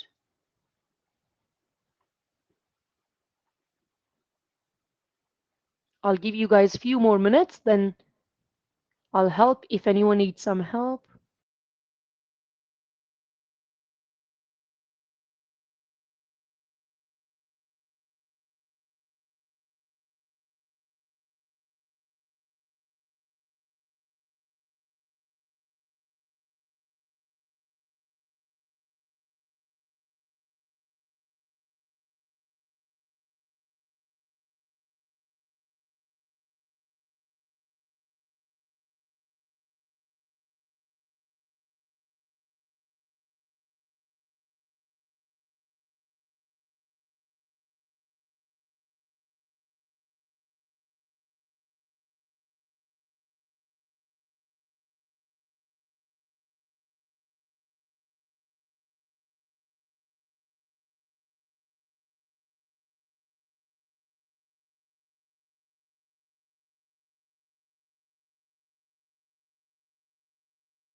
Thank you, Alex. Let me have a look at your lab. Give me 1 second. Okay. All right. So now what you would do is get to your process tab right on the top, right next to electrical project tab, there is process. So if you see my screen, do you see this button here, process tab? Thank you. So click on number new wires. The very first time you would always click on number new wires first. Or sometimes I never do this, I just click on renumber wires. It still works for me. It's saying, are you sure? Say yes. Good. Look at that. Your numbers appeared up for you. Good job. So if you tell me, Vip, I changed my wired connection. I want to renumber now. So then you would go click on renumber wires. Just imagine you made some changes. Very good. Now, what you would use from here is in the second box, you would not remove the wires. You would simply just recalculate them. Use the third button, recalculate. And if someone gave a manual number to your wire, right click and they manually typed in Alex's wire 1. You don't want that. So check on the box, the last box, reset manual marks. Recalculate and make it automatic on the basis of formula. And now you would simply click OK and say yes, and your numbering will get updated. Next time, if you get to the same button again, the renumber wires button again, if you get to the same button, you would see it would remember your settings. You don't have to change that over and over, right? So if you click on renumber wires again, or renumber, yep, you would see the button would be already selected for you. You don't have to bother choosing it again. It remembers your settings. Thank you, Alex. That's all. Very good. You can cancel this command. So show me your, so we need to make LT1 a common component in the last step, step number 8. So let's make LT1 a common component. There are two methods. Let's use an easier method. So can you tell me, Alex, right now, with which component S2, K1, or LT1 do you see two wire numbers? So do you see two wire numbers with S2, with K1 component, or with LT1 component, which is the component where two wires are coming in? S2, right, Alex? Isn't it S2? Wire number 5 and 6 is coming in. Let me check your chat. Give me 1 second. Yes, thank you, Alex. So now they're saying in the last step, make your LT1 a common one. Two wires should be coming in here. So show me which one method would you use. So right click on that horizontal wire. Yeah. Right click and go to, there are two options. Either you can use this longer method, wire cabling order, or you can use the faster method, edit connection path. So if you skip one, edit, yeah, click on edit connection path. So on the left hand side, which one do you think would work best for us if we need to make LT1 a common one? I think it might be the fourth or third one. Try the fourth one. Yeah, third one would work too. So hit a check mark on the top, green check mark, finish the command. So now cancel this command, please. So now you can read the path manually, LT1 to S2, LT1 to K1. Read the path using that nodal indicator. So go to the renumbering for me now. Let's check the renumbering. Say yes, okay. Are you sure? Yes. Aha, see, the LT1 has become a common component now. So this was more of like edit connection path as one method. Have you tried a second method yet, the wire cabling order? Let's do the second method now together. So let's see how much time we have. We've got a couple minutes. So right click on the same horizontal line again and click on wire cabling order.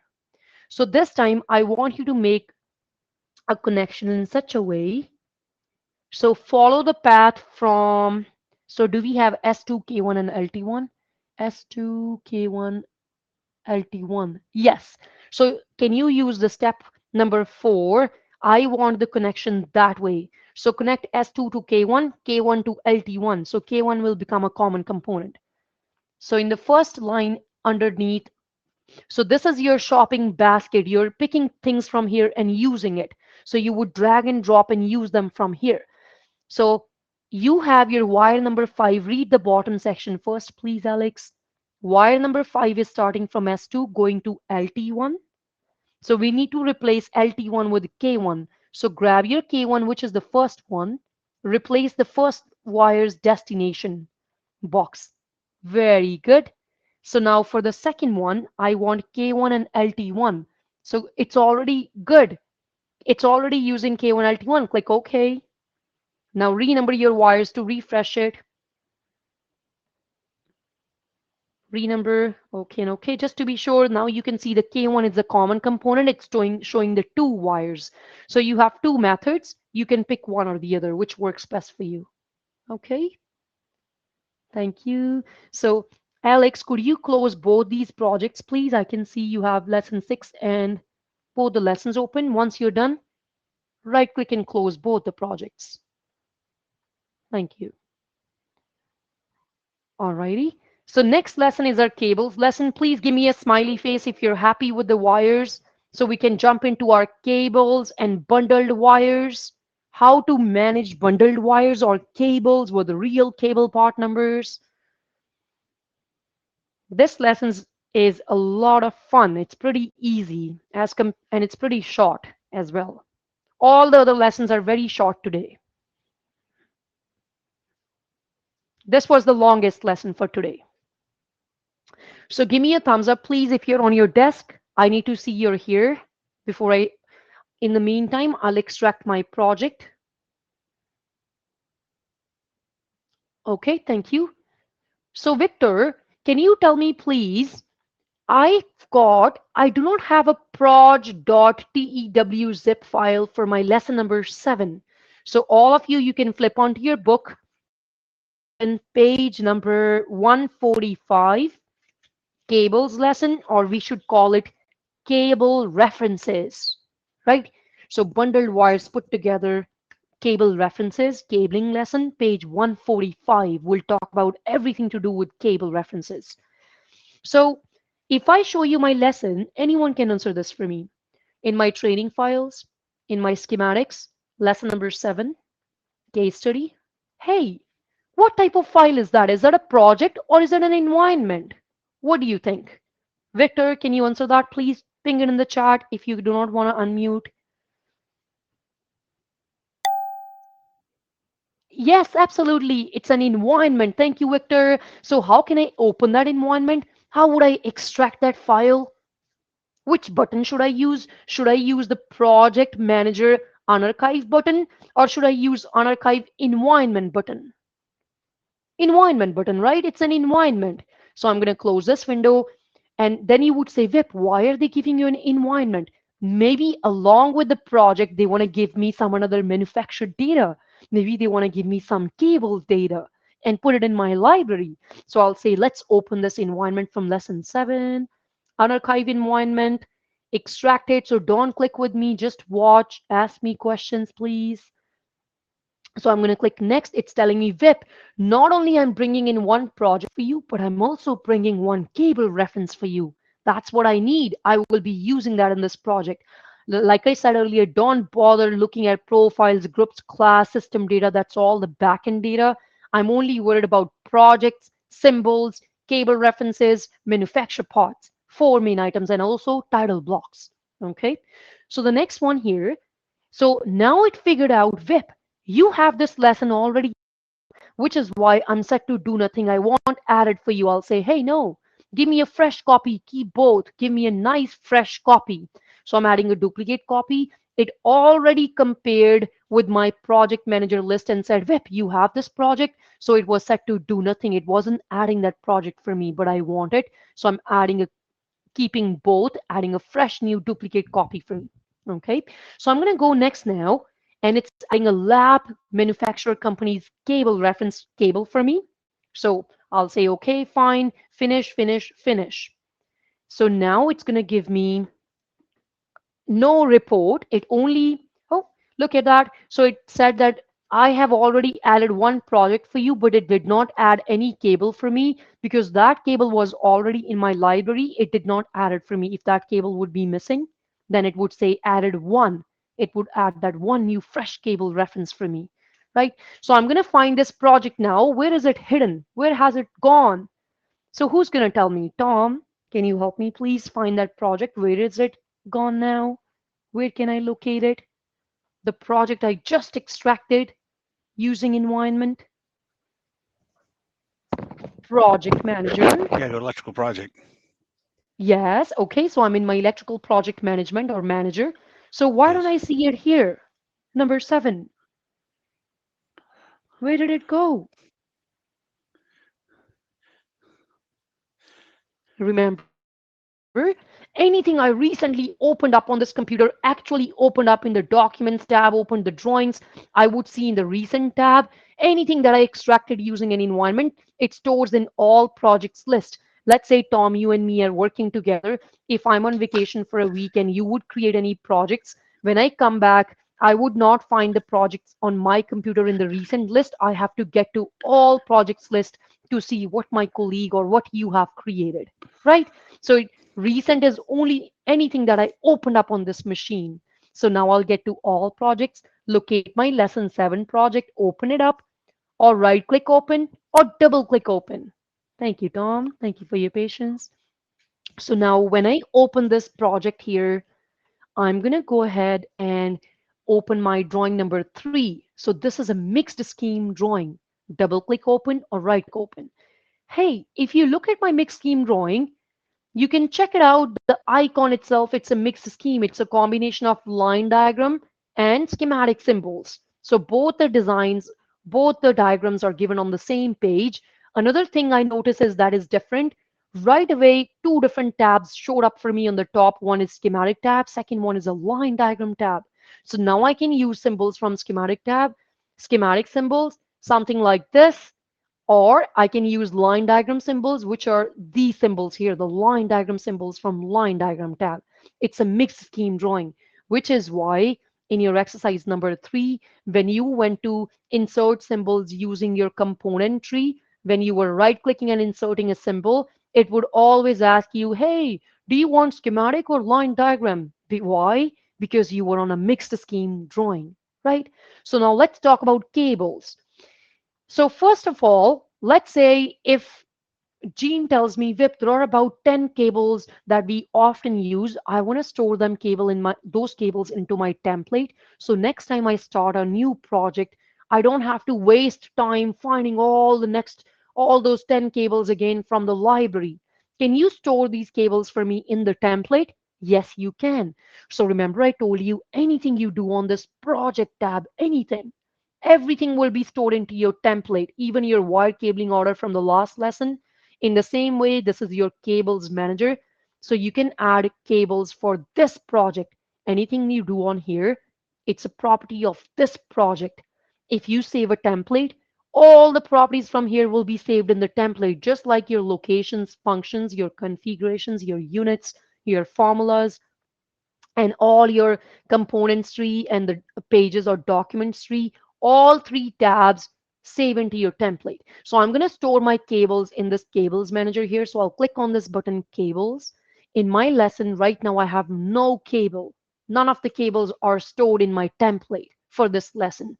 So I'll say, hey, let's add a brand new cable. So Casey often works with Prismian company's cable. So I can go ahead and add any one of the cables. I can search cables, removing filters, finding manufacturer company, finding the real cable part number, reference number.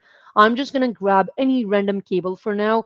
Before I add any cable, I can read the name, description, reference, company's name, family, classification, how many wires are within it, how many conductors are within it. 4. So it's a 4 conductor cable. If I double click and add it and hit OK, I've got my one cable listed here. So if I save the template now, next time I start a brand new project, that cable should be listed there.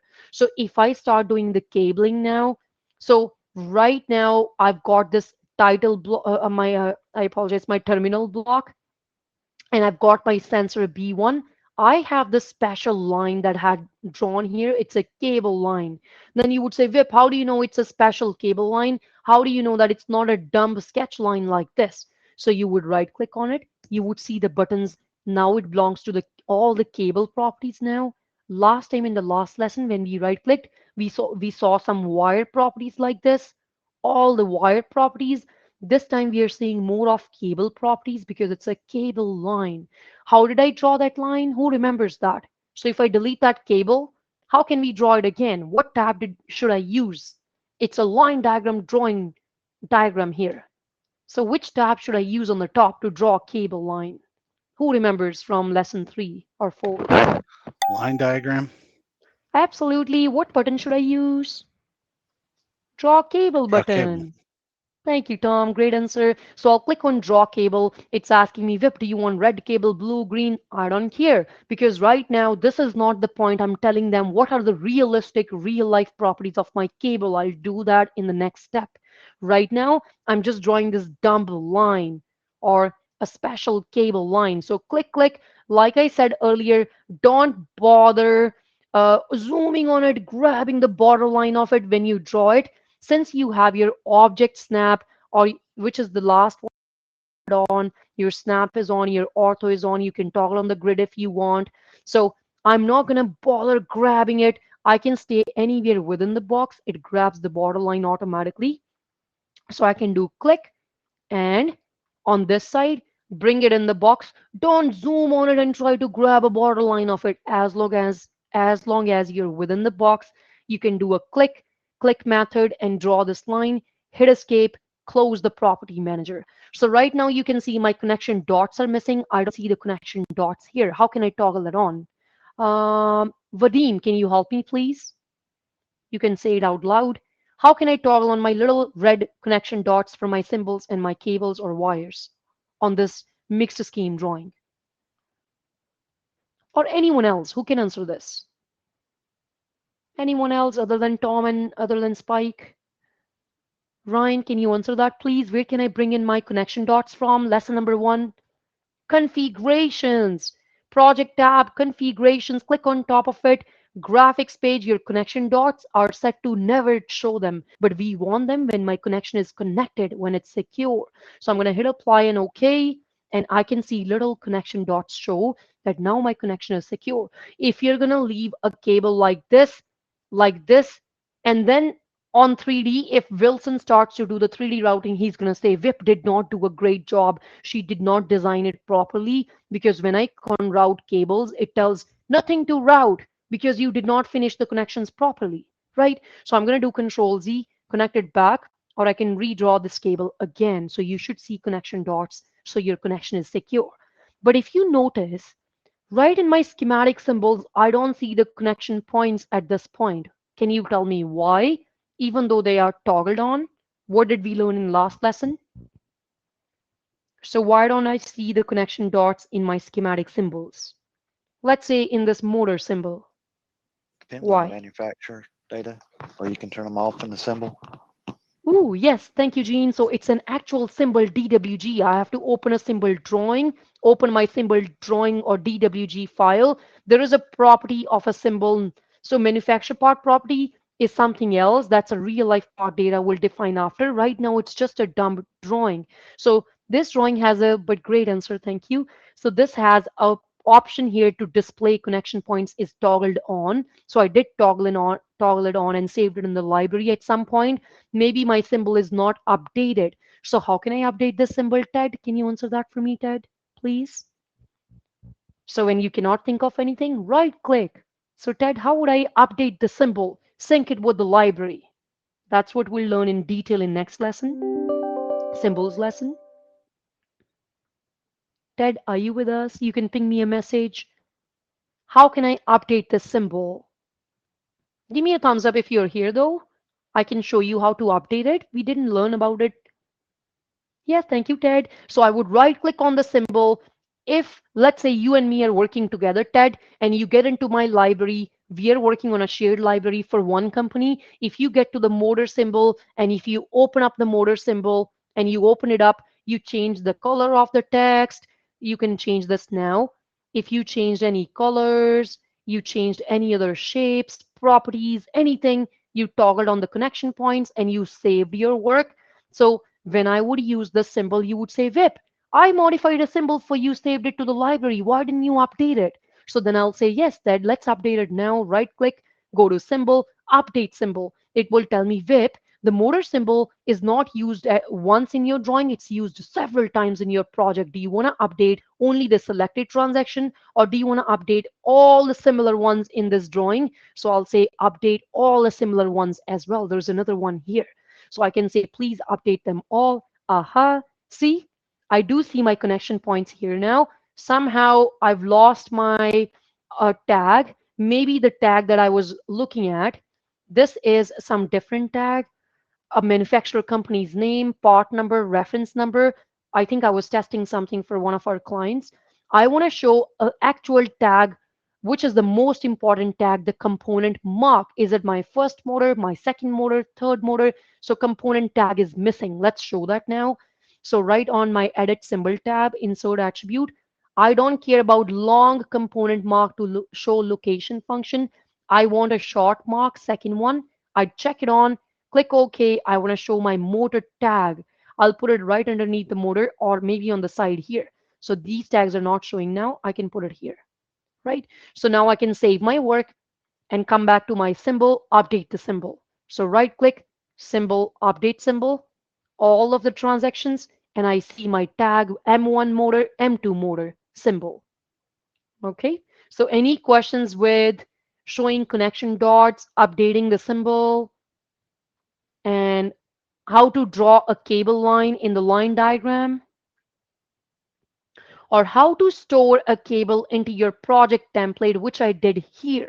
So if I stored that cable here, now if I try to use that cable, when I'm doing a detailed cabling on this cable, if Ryan's asking me, Vip, which company's cable is that? So I'll say, let's go define those properties. Either I can double click on the cable, it opens up detailed cabling dialog box, or I can right click on that cable line and I can click on add a cable or detailed cabling, one or the other. So it's one or the other. So I'm going to click on detailed cabling here or double click on it. Right in the middle, it's asking me, Vip, which company's cable are you using? I'll say, hey, Vadim has stored some cables for me in the template.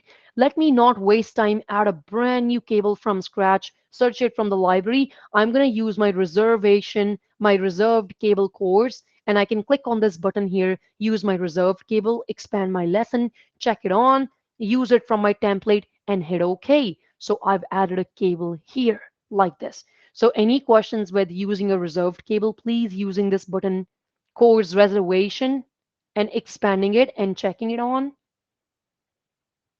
and clicking OK. So now I can close this window. So you would see the cable name description on the basis of cable formula, which we'll learn in this lesson. You would see that tag here. So then again, you would ask me, Vip, why is it showing on the vertical line? Why not on a horizontal line? I can right click on the horizontal line and I can say show or hide cable text. This is a text coming from the formula. So I can show the cable name right on this line item, and I can hide from the vertical line, right click, show or hide cable text. If it's shown, it's going to be now hidden like this. So now if I try to do the cabling on the second section here, just to show you a quick example, double click. Now if I say, oh, Vadim had stored some cables for me, let me go use a reserved cable. So when I try to use the reserved cable again, it's going to say, hey, Vip, I'm not going to let you use this cable. You already used it. So anything that's already used goes grayed out. I don't have any more cables to be used from here. I can add a new cable from here, or I can search a cable from here. It doesn't matter. So let's say instead of using a reserved cable, if I search a brand new cable now from the library, not only the cable will appear here, but automatically all the cables I use in the project will automatically appear in our cables manager. And if I save a template, all the cables will save in the template. But there is one limitation of adding a cable in my cables manager here. So then what's the limitation? If Gene tells me, Vip, I went to your library, I located that cable, and I made some properties in this cable. So let's see if I can make the properties right here, right now, properties of the cable. So maybe I'm changing, maybe Gene wants to change the number of cable cores from 4 to 10, and he's making modifications to this cable. So if I find that 1000 R2V cable in the library to make modifications to that cable, so I'll get to the cable in the library, remove the filters, type in the reference 1000 RV2, something like that. This one. Prisium Company's cable. Oh, that doesn't have manufacturer. So let's see which one exactly it is. R2V, not RV, it's R2V. Okay, so that is, oh, I have Nexon's cable, but I did use the Prysmian Company's cable with 4 conductors. This is the one. So if let's say Gene gets into my library and if he modifies this cable, goes to the properties of cable, changes the name description, if I call it by Gene, and if I get into my cable cords, how many wires do we have in this cable? How many cable cords? I can add. So if I added 3 more wires and clicked OK, so it's asking the diameter of course exceed. This is a new enhancement in 2024. We'll talk about this. So see, since my diameter is not defined here, so it's giving me some error, some warning that define the diameter. So I'll say continue any which way. So now I've added 7 cores, but the same cable did not update for me in my template automatically on my project cables manager. So what I have to do is I have to delete that cable and add it again. So let's say if I add a fresh new cable with the same name, add a new cable, remove my filters. If I type the number in 1000 R2V, Prysmian Company's cable, this time I'm using a cable with 7 cores, the updated cable, the exact same cable that I updated. So I changed the name by Gene and I changed the cable cores. You can see I added 3 new. So my first cable did not update for me. It did not update for me, right? But my second cable, it's a fresh updated cable. Then I'll say, oh man, how do I update the cable? So I only have one option now. After I have used a cable, I have to double click and I have to say this is a wrong cable. I cannot delete the cable, but I can replace the cable. So I can click on replace and I can find another cable that I'm looking for. So does that make sense? That if you make changes into your library, you make changes in your cables in the library, it will not update your cables manager storage for this project. So give me a thumbs up if this makes sense to you, please. Give me a thumbs up, please.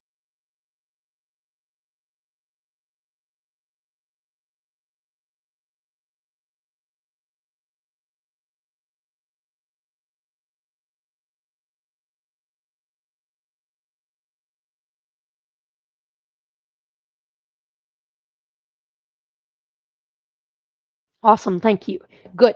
So now, if you don't want to confuse yourself with restoring the cables here, you can delete them from here. So I can, so now if you're telling me, Vip, I don't need this cable at all, or I want to, so one option is if you're completely deleting a cable, you have to delete the line, because when you double click and see the detail cabling, I can click on the cable. There is no delete button, but I do see a replace button. I can replace the cable though. Okay, so I really wanted to show you this limitation, that if you have a habit of making changes to the cable references data after, then maybe you should not use this cable storage in your template. Okay, so I'm going to delete that cable line now. I'll delete it, let it go. I'll go to my line diagram tab, draw another cable, click, draw it, or I could have simply clicked on replace cable. So when I do double click now, and I do not need that cable that is stored into my project cables storage, I'll delete both of those cables. I don't need them. So I'm going to select them both and delete them from my template. I don't need them, right? So I'm going to start fresh, use the cables on the go. I'm not storing them in the template, but book teaches you to store them. But that would only work if you never make changes to the cable references. So I'm going to go double click now. Let's find a right cable that I'm looking for. So they gave me, look at step number 1, 2, and 3 on page 150. So they gave me some filters. My cable is missing from the middle. Cable is missing. The 2 components I'm connecting is terminal strip TB1, sensor B1, right? So if you see the cable is missing, let's select the cable first, then we'll fix the terminals.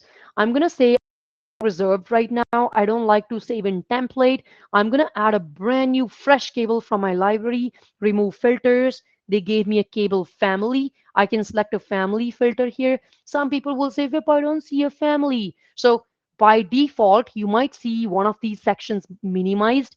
Please expand it. You should see a blackish color, not a whitish color. When you expand it, you can see some family, library, standard, different filters. So when I filter this, size standard is gauge. I'm going to go grab gauge from the list. Oh, With that filter, nothing comes up. Then I can remove my filters. But with that family, I've got two cables. I know the cable I'm using is this reference number 501402. I could have also typed in manually 501402. Then it shows me one cable. So all I did is double click on the cable line, open this window, add a fresh cable from library, use my filters, find the cable.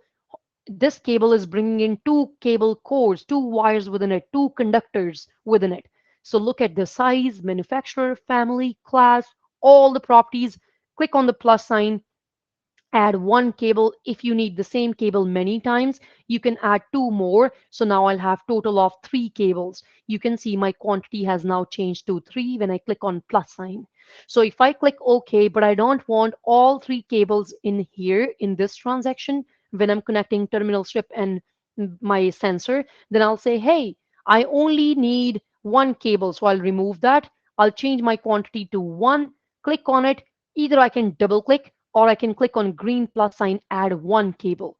So I can add one cable here. And now you could see I've got my sensor B1, which has terminal number 1 and 2 shown.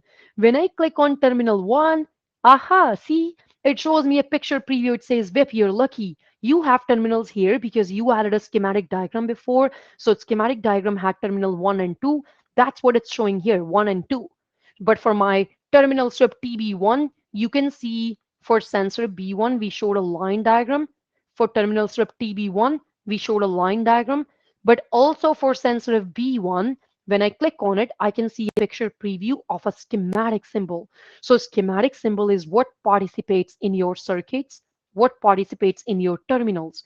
Since I have no schematic symbols, no terminals added yet for my, so I'm going to show you how to add terminals in this lesson, how to insert terminals. They have a special button of their own to insert terminals and in the schematic drawing, but you know how to insert a terminal symbol in your line diagram. So inserting terminal symbol is a special button. We'll talk about that in this lesson. So now you can see I have no schematic symbols. I've only got a dumb line diagram, the silly, stupid line diagram picture symbol that's of no use other than the line diagram drawing. It doesn't participate in my circuits, in my terminals. So then I'll say, even though I know there are no terminals yet, I know I would be, this terminal strip does have terminals. I'm going to click on this little plus sign, insert terminals here, or for the sensor, I would click it here if the schematic symbol would not exist. So I'm going to click on this plus sign, insert terminals. How many do you want? Two is enough for now. Click OK. So I've got two terminals here, two terminals here. Now I need to create these detailed connections. I know I'm connecting, when you see a green color selection box, green color box because you have a schematic symbol, when you connect this, you have to pick a green box, green box. Now you could click on connect button, connect. So, or you can click on the green box and now you can drag and drop the box connected.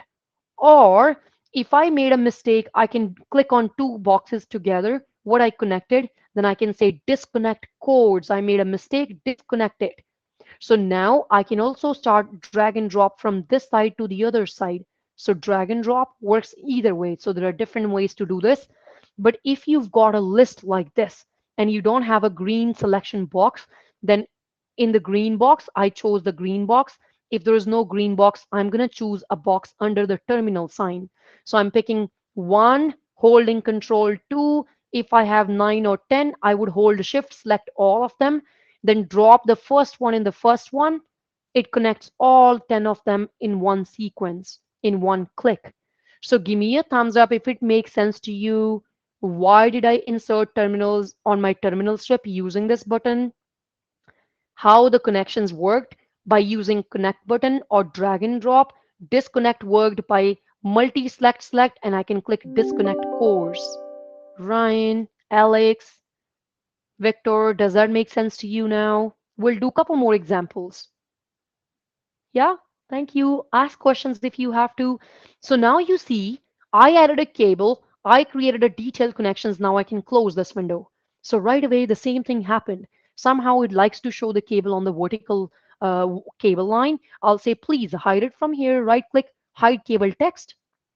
and I'll say right click, show or hide cable text here. So it shows me my cable text on this long cable line over here. Okay, so I'm gonna go ahead now. I have my connection completed between terminal strip and sensor B1. But if I want to see if this B1 sensor has a second symbol added, what are two methods I can figure out that if this B1 sensor has a schematic symbol added for this? How can I go to that schematic symbol quickly? Who's going to answer this? How can I go to the schematic symbol?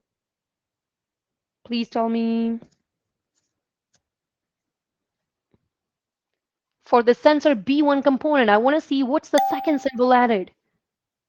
Yes, I can go to the component tree, find my component B1. I'm not going to waste time finding it manually. I can go right click, go to browser. One option is, yes, I can go to the browser, double click, go to my schematic symbol. But hey, you learned this yesterday. You can right click and use go to button, go to the second symbol that's displaying this component B1. Remember, when we show multiple symbols for the same component, one on the line diagram, and second one is this schematic symbol. So I've got my schematic symbol here, right here. So I know in my line diagram, I said I'm displaying two terminals for connecting with terminal number 1 of sensor B1 and second terminal from terminal strip connecting with terminal 2. So what's our terminal component number? It's TB1. TB1. So now I can add a terminal symbol here. How to add it? Right on your schematic tab, there's a special button if you're adding one terminal at a time or if you're adding many. So we'll do both examples. So I'm going to click on insert one terminal. So it's asking me, Vip, do you like this symbol? If not, go to other symbol, pick any other symbol of terminal. Maybe you like this symbol, this symbol, this symbol, this, or this. I can grab any symbol for the terminal. I can use this fancy one, double click, grab it. So when I bring my mouse here on that line, it's snapping that line. I can feel that snap. It's because my object snap and my snap is on. So when I bring my cursor here, I'm going to click once, one click. Now the second click is if I take my cursor on the left of the terminal or the right of the terminal, it's asking me to click the second time to pick the direction of inlet and outlet. So I want my direction of my terminal inlet to be in this direction. The triangle is defining the direction. I'll click outside, second click, and now it's asking me, Vip, this is your first terminal. Are you using this first terminal from terminal strip TB1? Then I'll say yes. I'll grab my first terminal from TB1. It was yellow color. Why was it yellow? Just like we had that green, red, blue circuit states, there is a yellow one that in the cable line. Remember when I added a cable, I clicked on insert terminal. I added two terminals before I added a schematic symbol. So I added a virtual terminal. Now I'm making it solid. So I'm saying this is my first terminal from TV1. Click OK. Now it's telling me VIP. There is a cable linked for you on the line diagram. The cable is W1 cable. That's the root value they use for cables. And the first cable core is black. So it's showing me a description of first cable core. So now I need a second terminal here. So I'll do the second click and inlet and outlet of terminal. I have to define the second click, the outlet of terminal. So I'm clicking here. So that which direction it's connected to. This is my second terminal from TB1. I'll click on number 2 and I'll click OK. So I've got my second terminal. So I'll hit escape, finish the command. Now you could see I've got my W1 cable, which is W1 cable and W1 cable. Black is the description coming from cable. White is the description coming from the cable core. Let's get back to the line diagram. Let's check it out. So double click. So this was my cable. The cable core description, black one, white, it's connecting from this terminal to this. So all those details that we did here, so cable is W1, it's showing me now not only on the line diagram, but also on the schematic diagram. So we will get into where this formula is coming from now. And you could also see where I use a cable that it's not a regular wire, it's a special cable wire. So it shows this yellowish color highlight here, which is coming from lesson 1 project configurations, the graphics, that if I'm using a cable core in the schematics, use the yellowish color to display me that it's a cable. Another thing is we see this formula. Let's see where both the formulas are coming from: schematic cable formula and line diagram cable formula. Let's get to your lesson one, project configurations, FX mark formula page. Yes. So Spike, good question. I'll come back to that. We would get to the cable cores and modify them. Yes, you would be adding a shield as a special separate transaction under the cable cores. You would do that, right? Good point. So now if I get into my formulas here, my cable formula, since now it's not one formula, one cable formula is for schematic drawing, one is for line diagram drawing. So you have to go to the text tab. Text tab has a cable formula. So you can see here, I've got a scheme cable core for a schematic drawing, cable core formula. So, and my schematic drawing, I'll click on three dots here. So it's showing me a cable tag W1 and cable core description. So whatever description is coming from that cable core that we are using with the slash in between. So it's showing me that formula on the schematic drawing. That's a scheme cable formula. But let's see where the formula is coming from my um, line diagram cable formula. So for my cable, you can see my cable, the actual cable formula is my root value and cable order number is W1. But let's see, how do I have, so it's showing me my, oh, okay. So um, let's actually get into the cable core details, then we'll change this formula. So you know the first formula I showed you from the text tab is the W1 with the slash and the cable core. W1 slash and the cable core. So if I take you back to the cable core details, so if I used a cable, it gets into your cables manager in your template automatically. If I expand this, you know the cable core descriptions are coming from here. If you're telling me, if Spike tells me, Vip, I want to add a shield cable core, I want to change some properties of these cable cores, you have to find that cable in the library. You have to go to the library tab, cables manager, find that cable part number, modify the properties. But the properties will not be updated here unless I delete that cable and replace and add a fresh cable on my line diagram. So give me a thumbs up if it makes sense to you. Couple things here. How did we do a detailed cabling here? By double clicking, adding a cable, not using it from the cables template, adding a fresh cable from library. Then we did a click click method and used a connect button, or we can disconnect if we made a mistake. But one thing I did is I inserted a terminal here. Why? Because my terminals were missing a schematic symbol, so I had no terminals to connect. I created a virtual terminal using this button. But my sensor B1, it already had a schematic symbol added, which is why I had two terminals available to be connected to the cable cores. And then I went into my schematic drawing and I added both the terminals here. Automatically, it figured out that VIP is using W1 cable and the cable core is black and white. So it's using that from that formula from project configurations. And the formula is coming from your FX mark tab. One of the cable formulas is right here, but from the text tab, you can see the schematic cable core formula, scheme cable, and there's line diagram cable formula right next to it. So right now you can see your line diagram cable formula. It is showing W1 cable's name, the part number, and some details. What if Ryan asks me, Vip, I want to show the manufacturer company's name as well. I'll get back to the project tab, configurations, text tab, get to my line diagram cable formula, click on three dots. I want to modify this formula. Click here, activate the cursor, and I can say I also want to show the variable cable manufacturer company's name, which is this. Double click and add that variable. Maybe I can add a dash or space in between. So I'll use my quotation, dash quotation. I'll put a plus sign back and forth so it doesn't give me an error. So I'm adding a cable manufacturer. Click OK, apply and OK. Now you can see a lab company's cable, the formula updated for me. So any questions with changing this formula or changing this formula, a schematic cable formula or line diagram cable formula? I can close the motor symbol. Or any questions with starting a cable from line diagram, then moving to the schematics diagram. Then we'll do the second example. Some companies will say, Vip, I don't create line diagrams at all. I strictly work with my schematic drawings. So this time, I'm going to use the same terminal strip TB1, two terminals we used for sensor B1, and 4 terminals we will use number 3, 4, 5, and 6 we would use for this motor M1.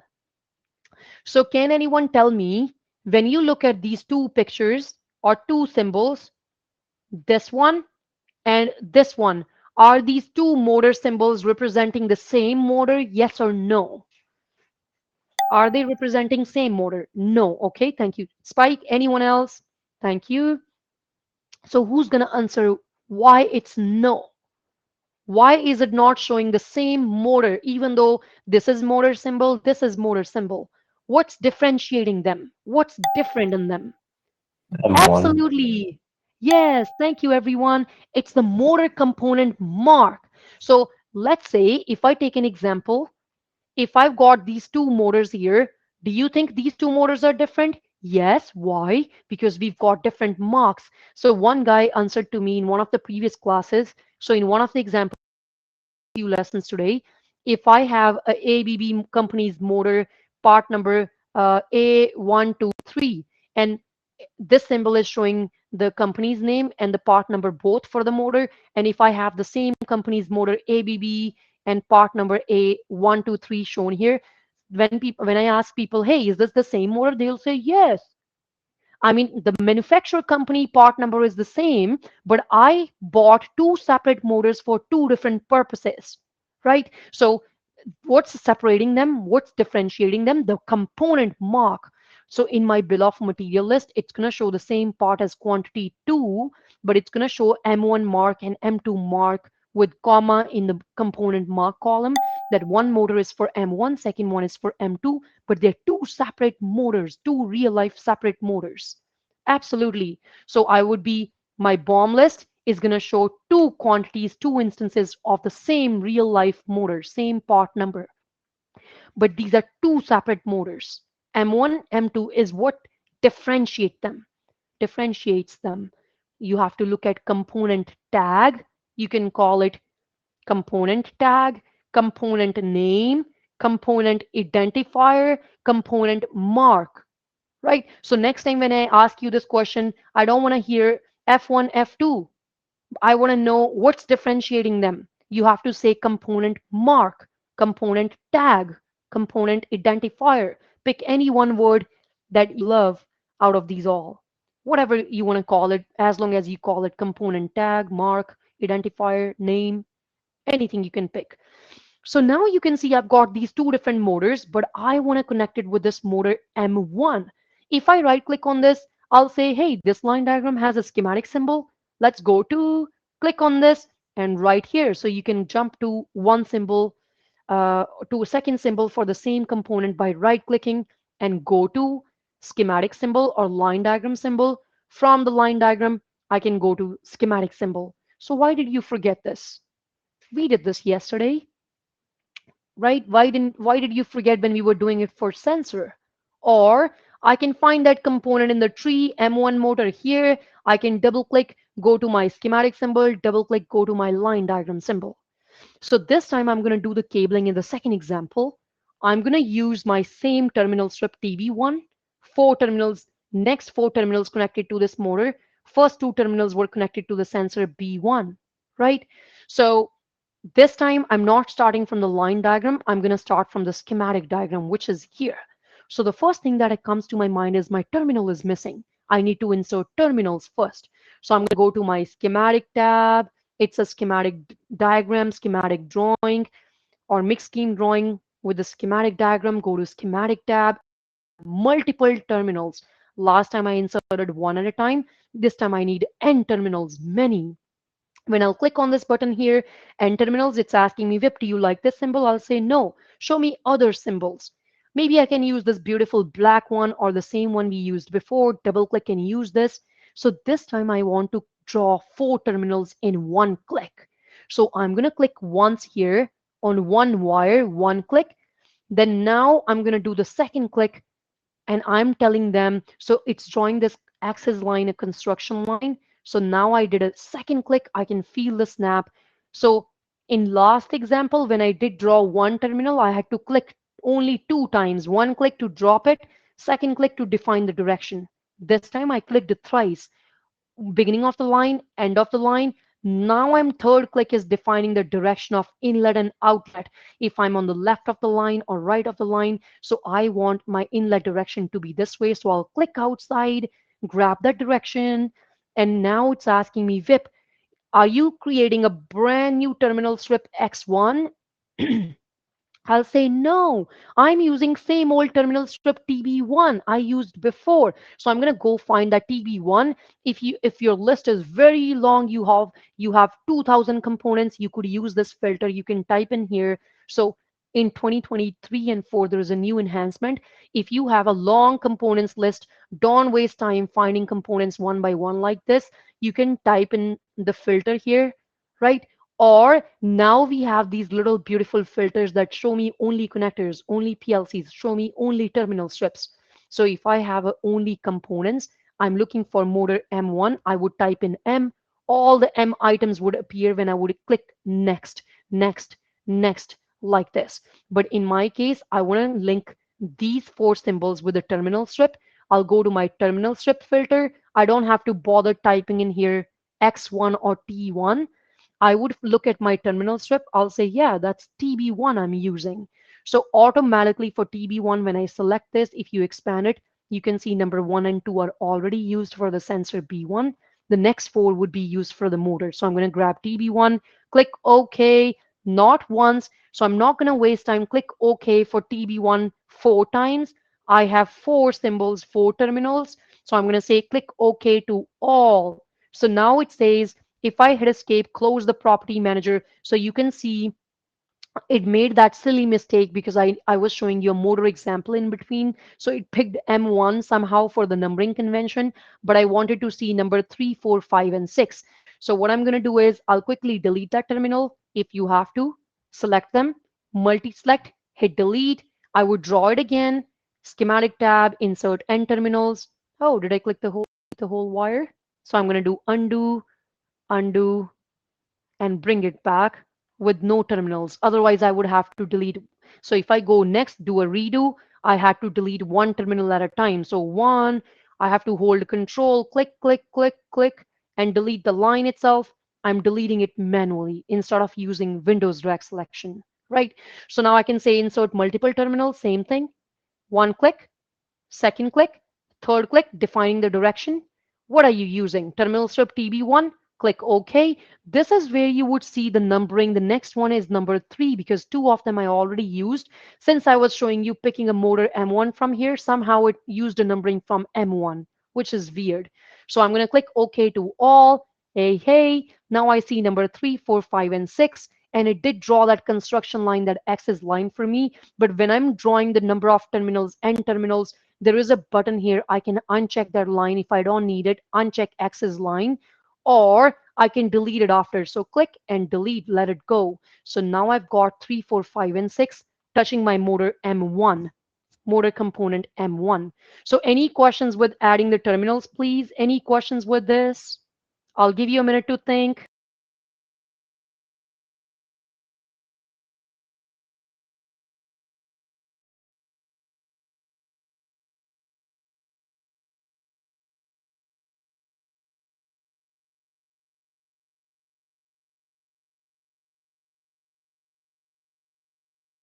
Sorry, I missed your question. Could you repeat that, please? Someone was ringing a bell at my house.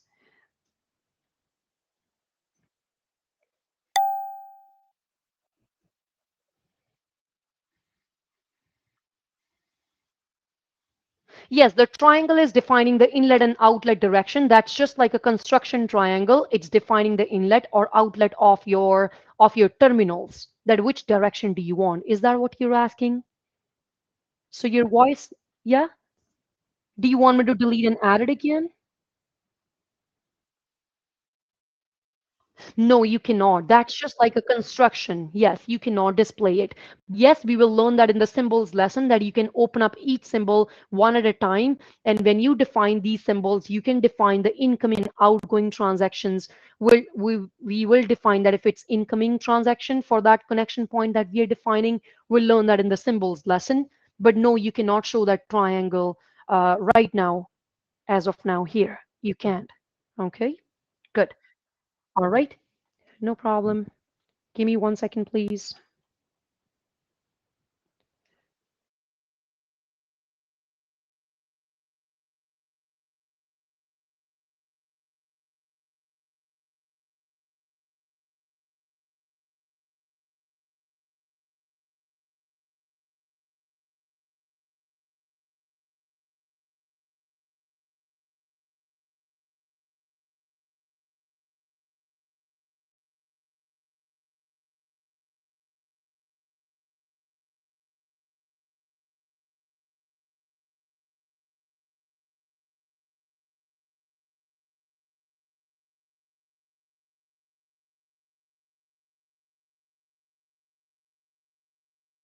All right. Sorry, someone was at the door. I had to let them go.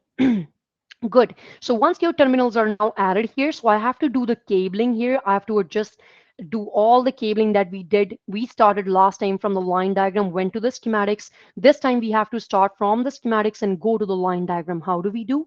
So you multi-select these 4 wires using Windows drag selection. Once we select it, I have to right click on one of the selected wires and I'll click on this button here called Associate Cable Cores. So when I click on Associate Cable Cores button, once I'm clicking on it, and then it's asking me, VIP, in your lesson, how many cables do you have? Right now, I had one cable W1, which we already used. So if I need a second cable, I'm going to go add a brand new cable, search it from the library, which cable do I need? But the library does not have the cable that we need. We need to create that cable from scratch, a brand new cable. So who's going to tell me that before I do this cabling, I want to create a brand new fresh cable where all my cables are stored? Can you tell me where can I go create a brand new cable like we did create a brand new manufacture part? Thank you, Spike. Yes, everything's stored in library. So I have my cables manager here. So if I click on this button, cables manager, and I can see in my cables manager, all my cables are listed here. I can right click in the white space, add a brand new cable, or if I want properties from one specific cable classification that I already have, some people will say they would not pick any class and they would click on new button. They would say, VIP, I'm getting an error message. It's telling you that you do not have any class selected. But I'm going to say I'm adding a cable in this class, or I can pick any other class, whatever the book is asking me. This is the class the book's asking me to use. So you can refer to the book. Look on page number 158. These are all the properties of the cables that they want me to add. So page 158, this is the cable we would be creating. Okay. So I'm going to go ahead and click on new button here, brand new cable in my cables manager in my library. All the cables are stored in here. So in symbols lesson, I'm going to be asking you the same question in next lesson that, hey, where do we go and create a brand new symbol? You would get to library and get to symbols manager and click on new button, right? So in the same way in cables, brand new, go to properties. Now I can type in cable part number, reference number. So they gave me, they said, call it 3-phase power, right? So which company's cable is it? Manufacturer, they said Solidworks. So if I should look through the list first, do I have Solidworks? So one guy, he was going crazy. You know what he did? He did not look at the company's names when he was adding manufacturers or cable references. He had a company, Allen Bradley, typed in as Allen Bradley without any dash in between. Then he accidentally created a new one with Allen Dash Bradley. Sometimes he would put his cables manufacturers in Allen Bradley. Sometimes he would accidentally put them in Allen Dash Bradley. He did not realize he manually typed in and had two transactions of Allen Dash Bradley and Allen Bradley now, which could be confusing because when you're using something, you would say, VIP, it's in my library now, I can't find it because you chose a wrong filter of Allen Bradley when you saved it in Allen Dash Bradley. So give me a thumbs up if it makes sense to you that you have to be careful before I pick and start typing in any company's name. I have to look through the list and see, hey, SolidWorks is already here, right? So if I'm using one of your names, I can use Vadim's last name, Otroda Incorporation's cable. I can create Otroda Inc. cable right here. I can pick a right class. So in this case, I'm changing the class. If I chose a wrong class, since it pre-selected from there, I can change the class now if I want to and hit OK, right?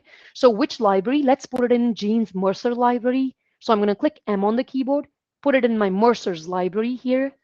So the next part is the units, the standard, the gauge. So you can see I can pick a family if I want. If you scroll down, all the properties that the cable characteristics are the real life cable properties, you would see them exported into 3D when you will do 3D cabling. Last time we talked about 3D wiring. This time it's 3D cabling, the cable data, right? So I'm going to go ahead and now I would be clicking on, I'll pick a type of cable. Is it a control cable? Is it a power cable, miscellaneous cable? Someone asked me on support many years back and said, VIP, is this list hard coded? Can I modify this list? No, you cannot. It's hard coded. So in my case, luckily I need a power cable. If it's anything else other than power or control, I would use miscellaneous, right? So then you would say, what's the point of defining all these properties? Not only you're using these properties in 2D, but also in 3D routing, but also you're pulling them out in the reports, right? So three things are occurring. So then I'll say power size standard is gauge. So I'll change this to gauge. And conductor gauge is 7. So I'm going to type in the conductor gauge value, which was a property listed. Where is it? Right here, 7. And then diameter, they gave it in millimeters. So I'm going to type in actual units with it, 3.665 mm. And I'll click outside. You can see, oh, it does not like uppercase mm. I have to make sure it's lowercase mm. So I'm going to change it to 3.665 mm, right? So then it does the conversion for me and converts it into imperial units for me because I picked the size standard as gauge and that's what I want. Last one is the color. So I'm picking a color here as a black color. So I'll pick it a black, right? So once I pick black and hit OK, so now I can click OK and finish the command. But do you think my cable is ready now? Can I save this cable and use it now? Please tell me. Do you think it's ready to be used? Can I use this cable by defining all these properties that I defined? What do you think? Add Casey, can you cores. tell me? Yes, it's just an empty insulation. The cords are missing, the wires are missing within it. Thank you, Casey. Great answer. So now you can get to the cable cords section. Unfortunately, we do not have multiple add button. So we have to click on add, add, add, add 4 times if I need 4 cable cores. This is what the description you saw in that formula last time, the black and white. I can type in description on page 159 they gave us, call it L1 dash black. So I'm going to call it L2 dash black, L2 dash black, then I'll call it L3 dash black for third one. But you would know what descriptions do you want coming from that manufacturer's catalog. What do you want to display on your graphics? You can change that, right? So the type is, you can pick from here if you're changing, is it neutral, protection, shield, what is it? You can pick your type. And in the book, they're saying keep it miscellaneous so you can get into all those details. But since I'm going to do the wiring, the bundled wires, the cabling, I also want to define the colors of the cable cores. So I'm going to change colors. For 3 of them is black. So I'm going to hold shift, multi-select, click once, and now I can change it to black color for all 3. The last one here, if I click, it's green, yellow, and click OK. So now I have a gauge value that I could change.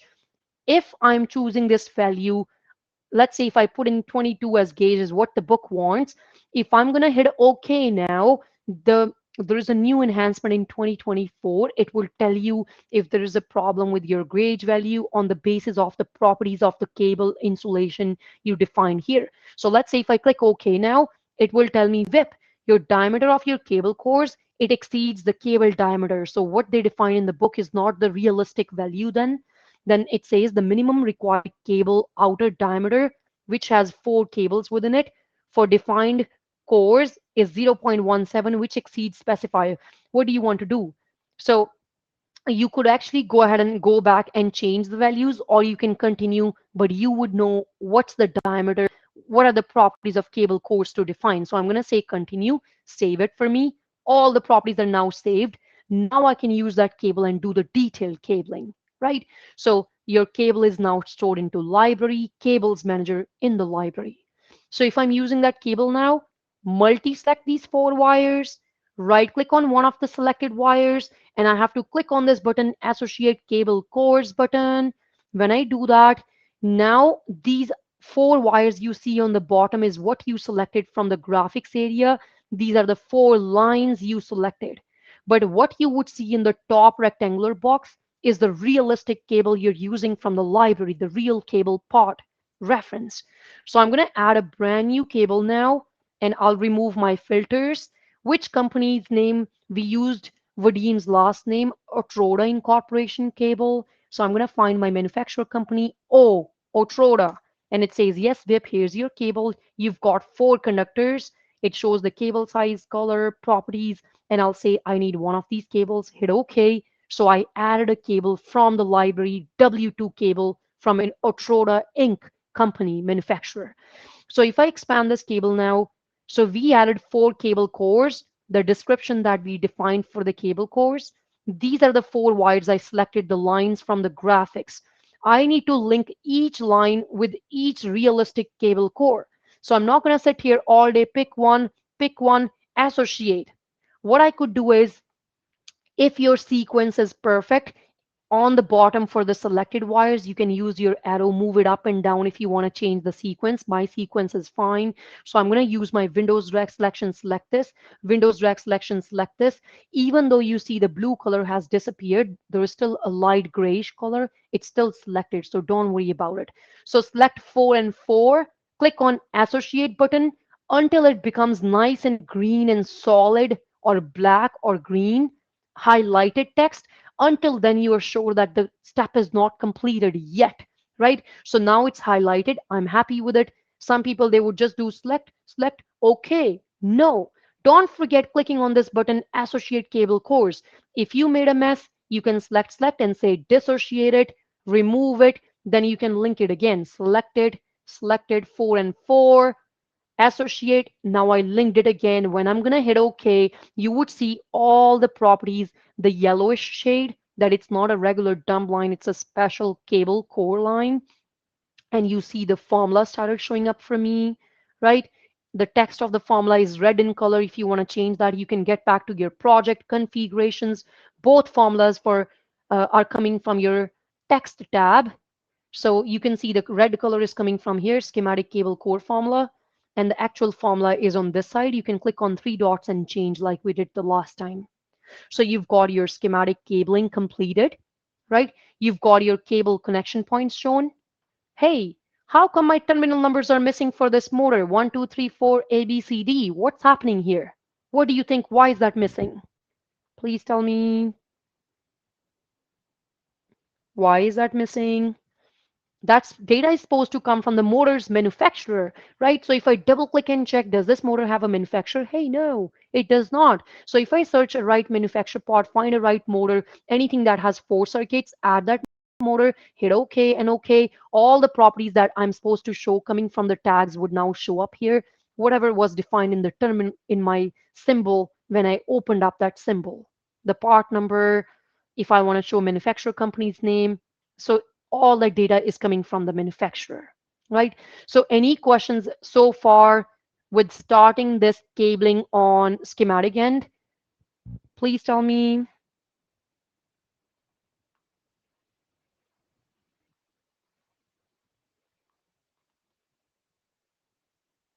No questions?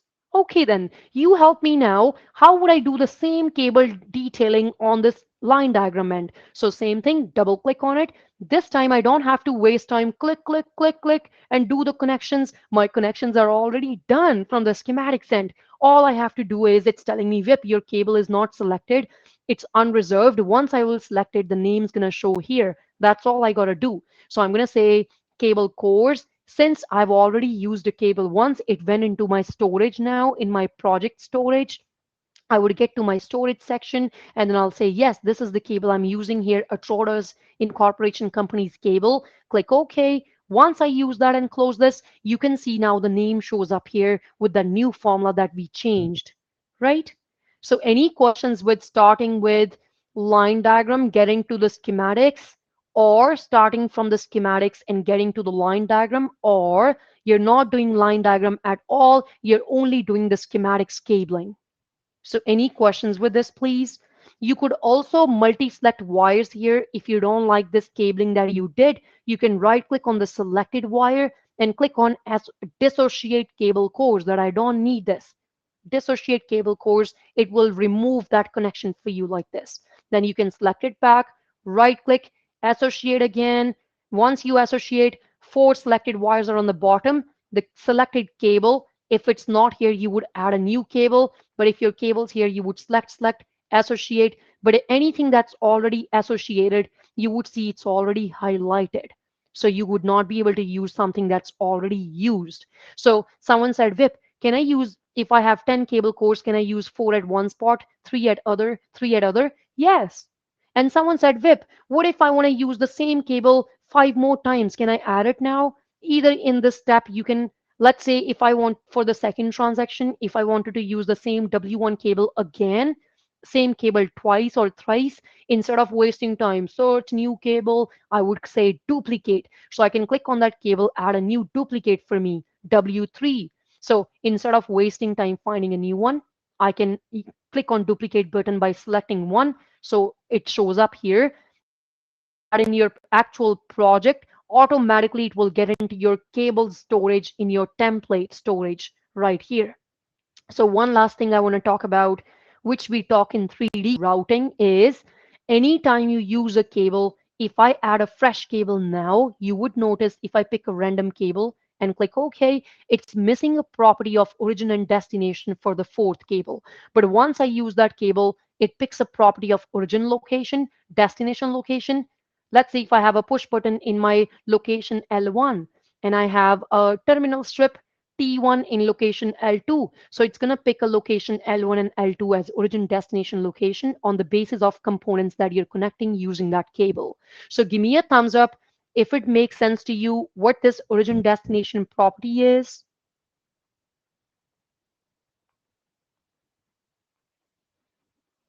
Does that make sense? Yeah.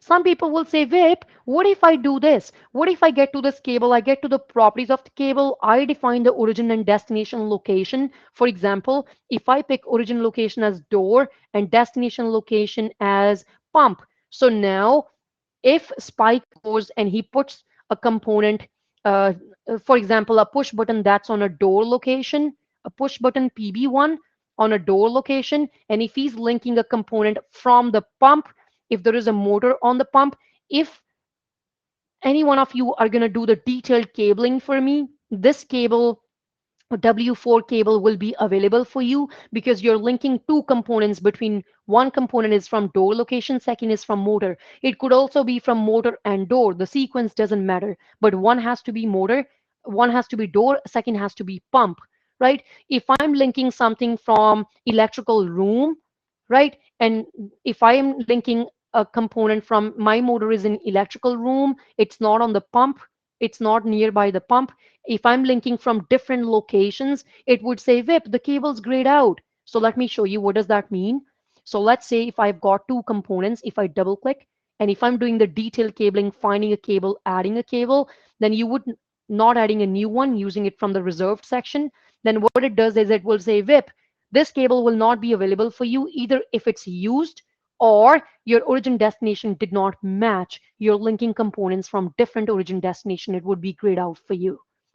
Okay, so does that make sense to you? What are cables, bundled wires, or cable references? How to use them?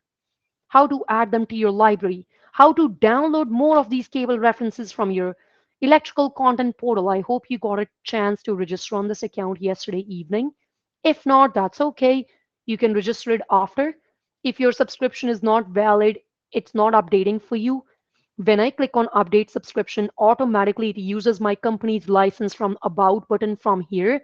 So you cannot use your virtual machine, Trimec company's computers and update subs. It won't work for you because it's going to use Trimec's license. It would say, hey, Vadim does not even work for Trimec. He's trying to use our serial number. They would catch you, right? So don't use this button here. Use it at your home office or your office computer. So they're using your company's license for that update subscription. Okay, so couple more things I want to talk about before we disconnect from this lesson here. I want to show you the report, list of cables report, project tab, reports, then we'll go for lunch. List of cables report. So you've got your 4 cables displayed, description, origin destination location, length is missing until we do the 3D routing, but you can go to right click properties, add more columns, delete any columns, rearrange columns, change the text height style. All those properties we'll do in our last lesson. You have list of cables report. But now Ted's gonna say, Vip, I don't care about your cables. I want to see my cables with cable cores. So you can add a brand new report, search in your filters, cable core. I'm going to see what reports do we have. So cable cores list, I'm checking that list out, hitting OK.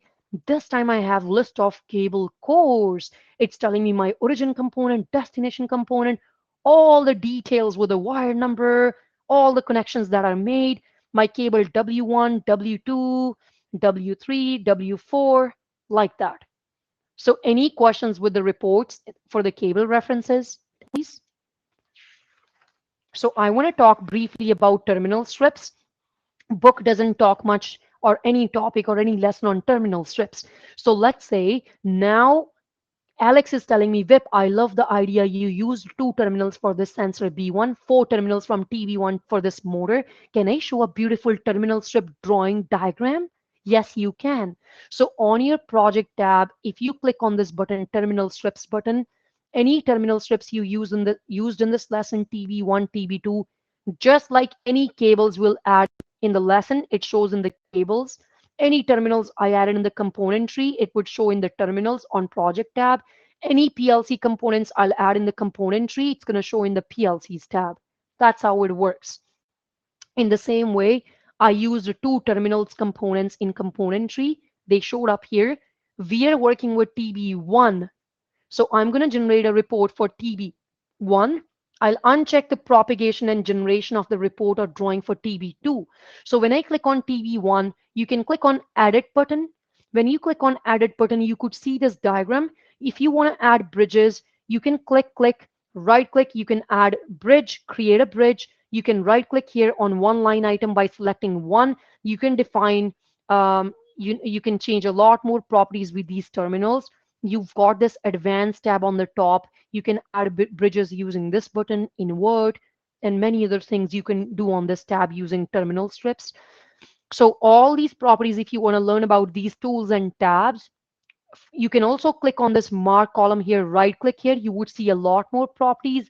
If you're working with multi-level terminals, you can define the levels here. So you can click on define levels, you can change your level, that how many level terminal do you have.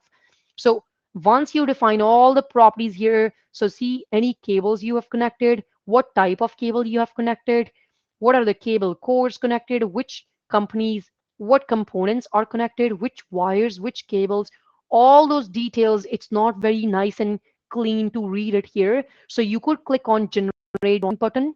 So right here, generate drawing. Once you click on it, in my document book, I can add a new folder. I can call it terminal strip drawings. So when I do that and hit OK, now in that folder, I'll click OK and generate a drawing, and I'll show you how that drawing looks like and how to change and modify that drawing. So close, get to your drawings list, documents tab, expand your folder, double click, look at your drawing. How beautifully it shows the diagram for my sensor, motor, all the cable cores coming from the cables linked to my components, and the wire details, terminal strip, what terminals are connected. So someone said, Vip, I don't like this diagram. I want to change the style of it. So we'll learn in all the next lessons tomorrow. Every drawing that you generate has different styles. So for your project underneath configurations, you've got terminal strip drawing button here. So you've got different styles available. The one that's highlighted is what your lesson is using right now. If Alex tells me, Vip, I want to create a vertical, this was a maybe some sort of a vertical diagram. If Alex wants a horizontal diagram, I can right click and make horizontal a default one here, close this. I can now right click and delete this drawing here, and I can generate it using a horizontal style. Now come back to your project, terminal strip. I could also change that property right here that don't use the default style. You can pick it right here. Give me horizontal, vertical. What do you want? Vertical, right? If you're picking default, that's coming from where we selected a default style, or it's coming from your configuration properties first general page you did in exercise 1, that for terminal strip, which style do you want? When in the backend I made horizontal as default, this updated too in configurations. But you could also change it on the go, give me vertical, right? And then give me horizontal or something else. Now you can hit generate drawing button again, generate a drawing, check it out if you like it. If not, you can regenerate it. So double click. So I've got an horizontal diagram, which looks different than what my vertical diagram for my terminals looked like. So if you're learning, if you want to learn more, you can watch out some YouTube videos on the TriMech page on YouTube, or we have some blog articles and webinars written, or you could go to Help tab, click on Help button here, and you can type in here terminals or terminal strip. And once you type that word in here, you have to get to the search first. By default, first time you would be on content, get to search, type in here, and you would find all the topics, all the buttons related to terminal strips on here. Unfortunately, you cannot see. If you want to see the web view, you can go to your browser and you can type in SolidWorks electrical help terminals. So you can use a browser view as well if you would like, working with terminals, about terminals, inserting terminals. So you can pick your version, which company, which year, 22, 23, 24 are you using, if you're using the latest one. So some of the options do change. So you can see there are different things you can read about this. So you can click on them, accessing terminal strip, managing multi-level terminals, you a lot more details here. But learning right from here, I don't like it using from here. Why? Because when I click on that item, it actually highlights it. And oh, this one's better. Sometimes it highlights wherever you see the terminal strip. So which is why I don't really like this. You can use the web version, call it SolidWorks help, or you can use it from here. It's up to you. So now I want you to create a cable for me, a brand new cable in exercise number 7. Once we finish this, we will come back and create a brand new symbol. Okay. So let's actually go for lunch first because I know you would feel sleepy.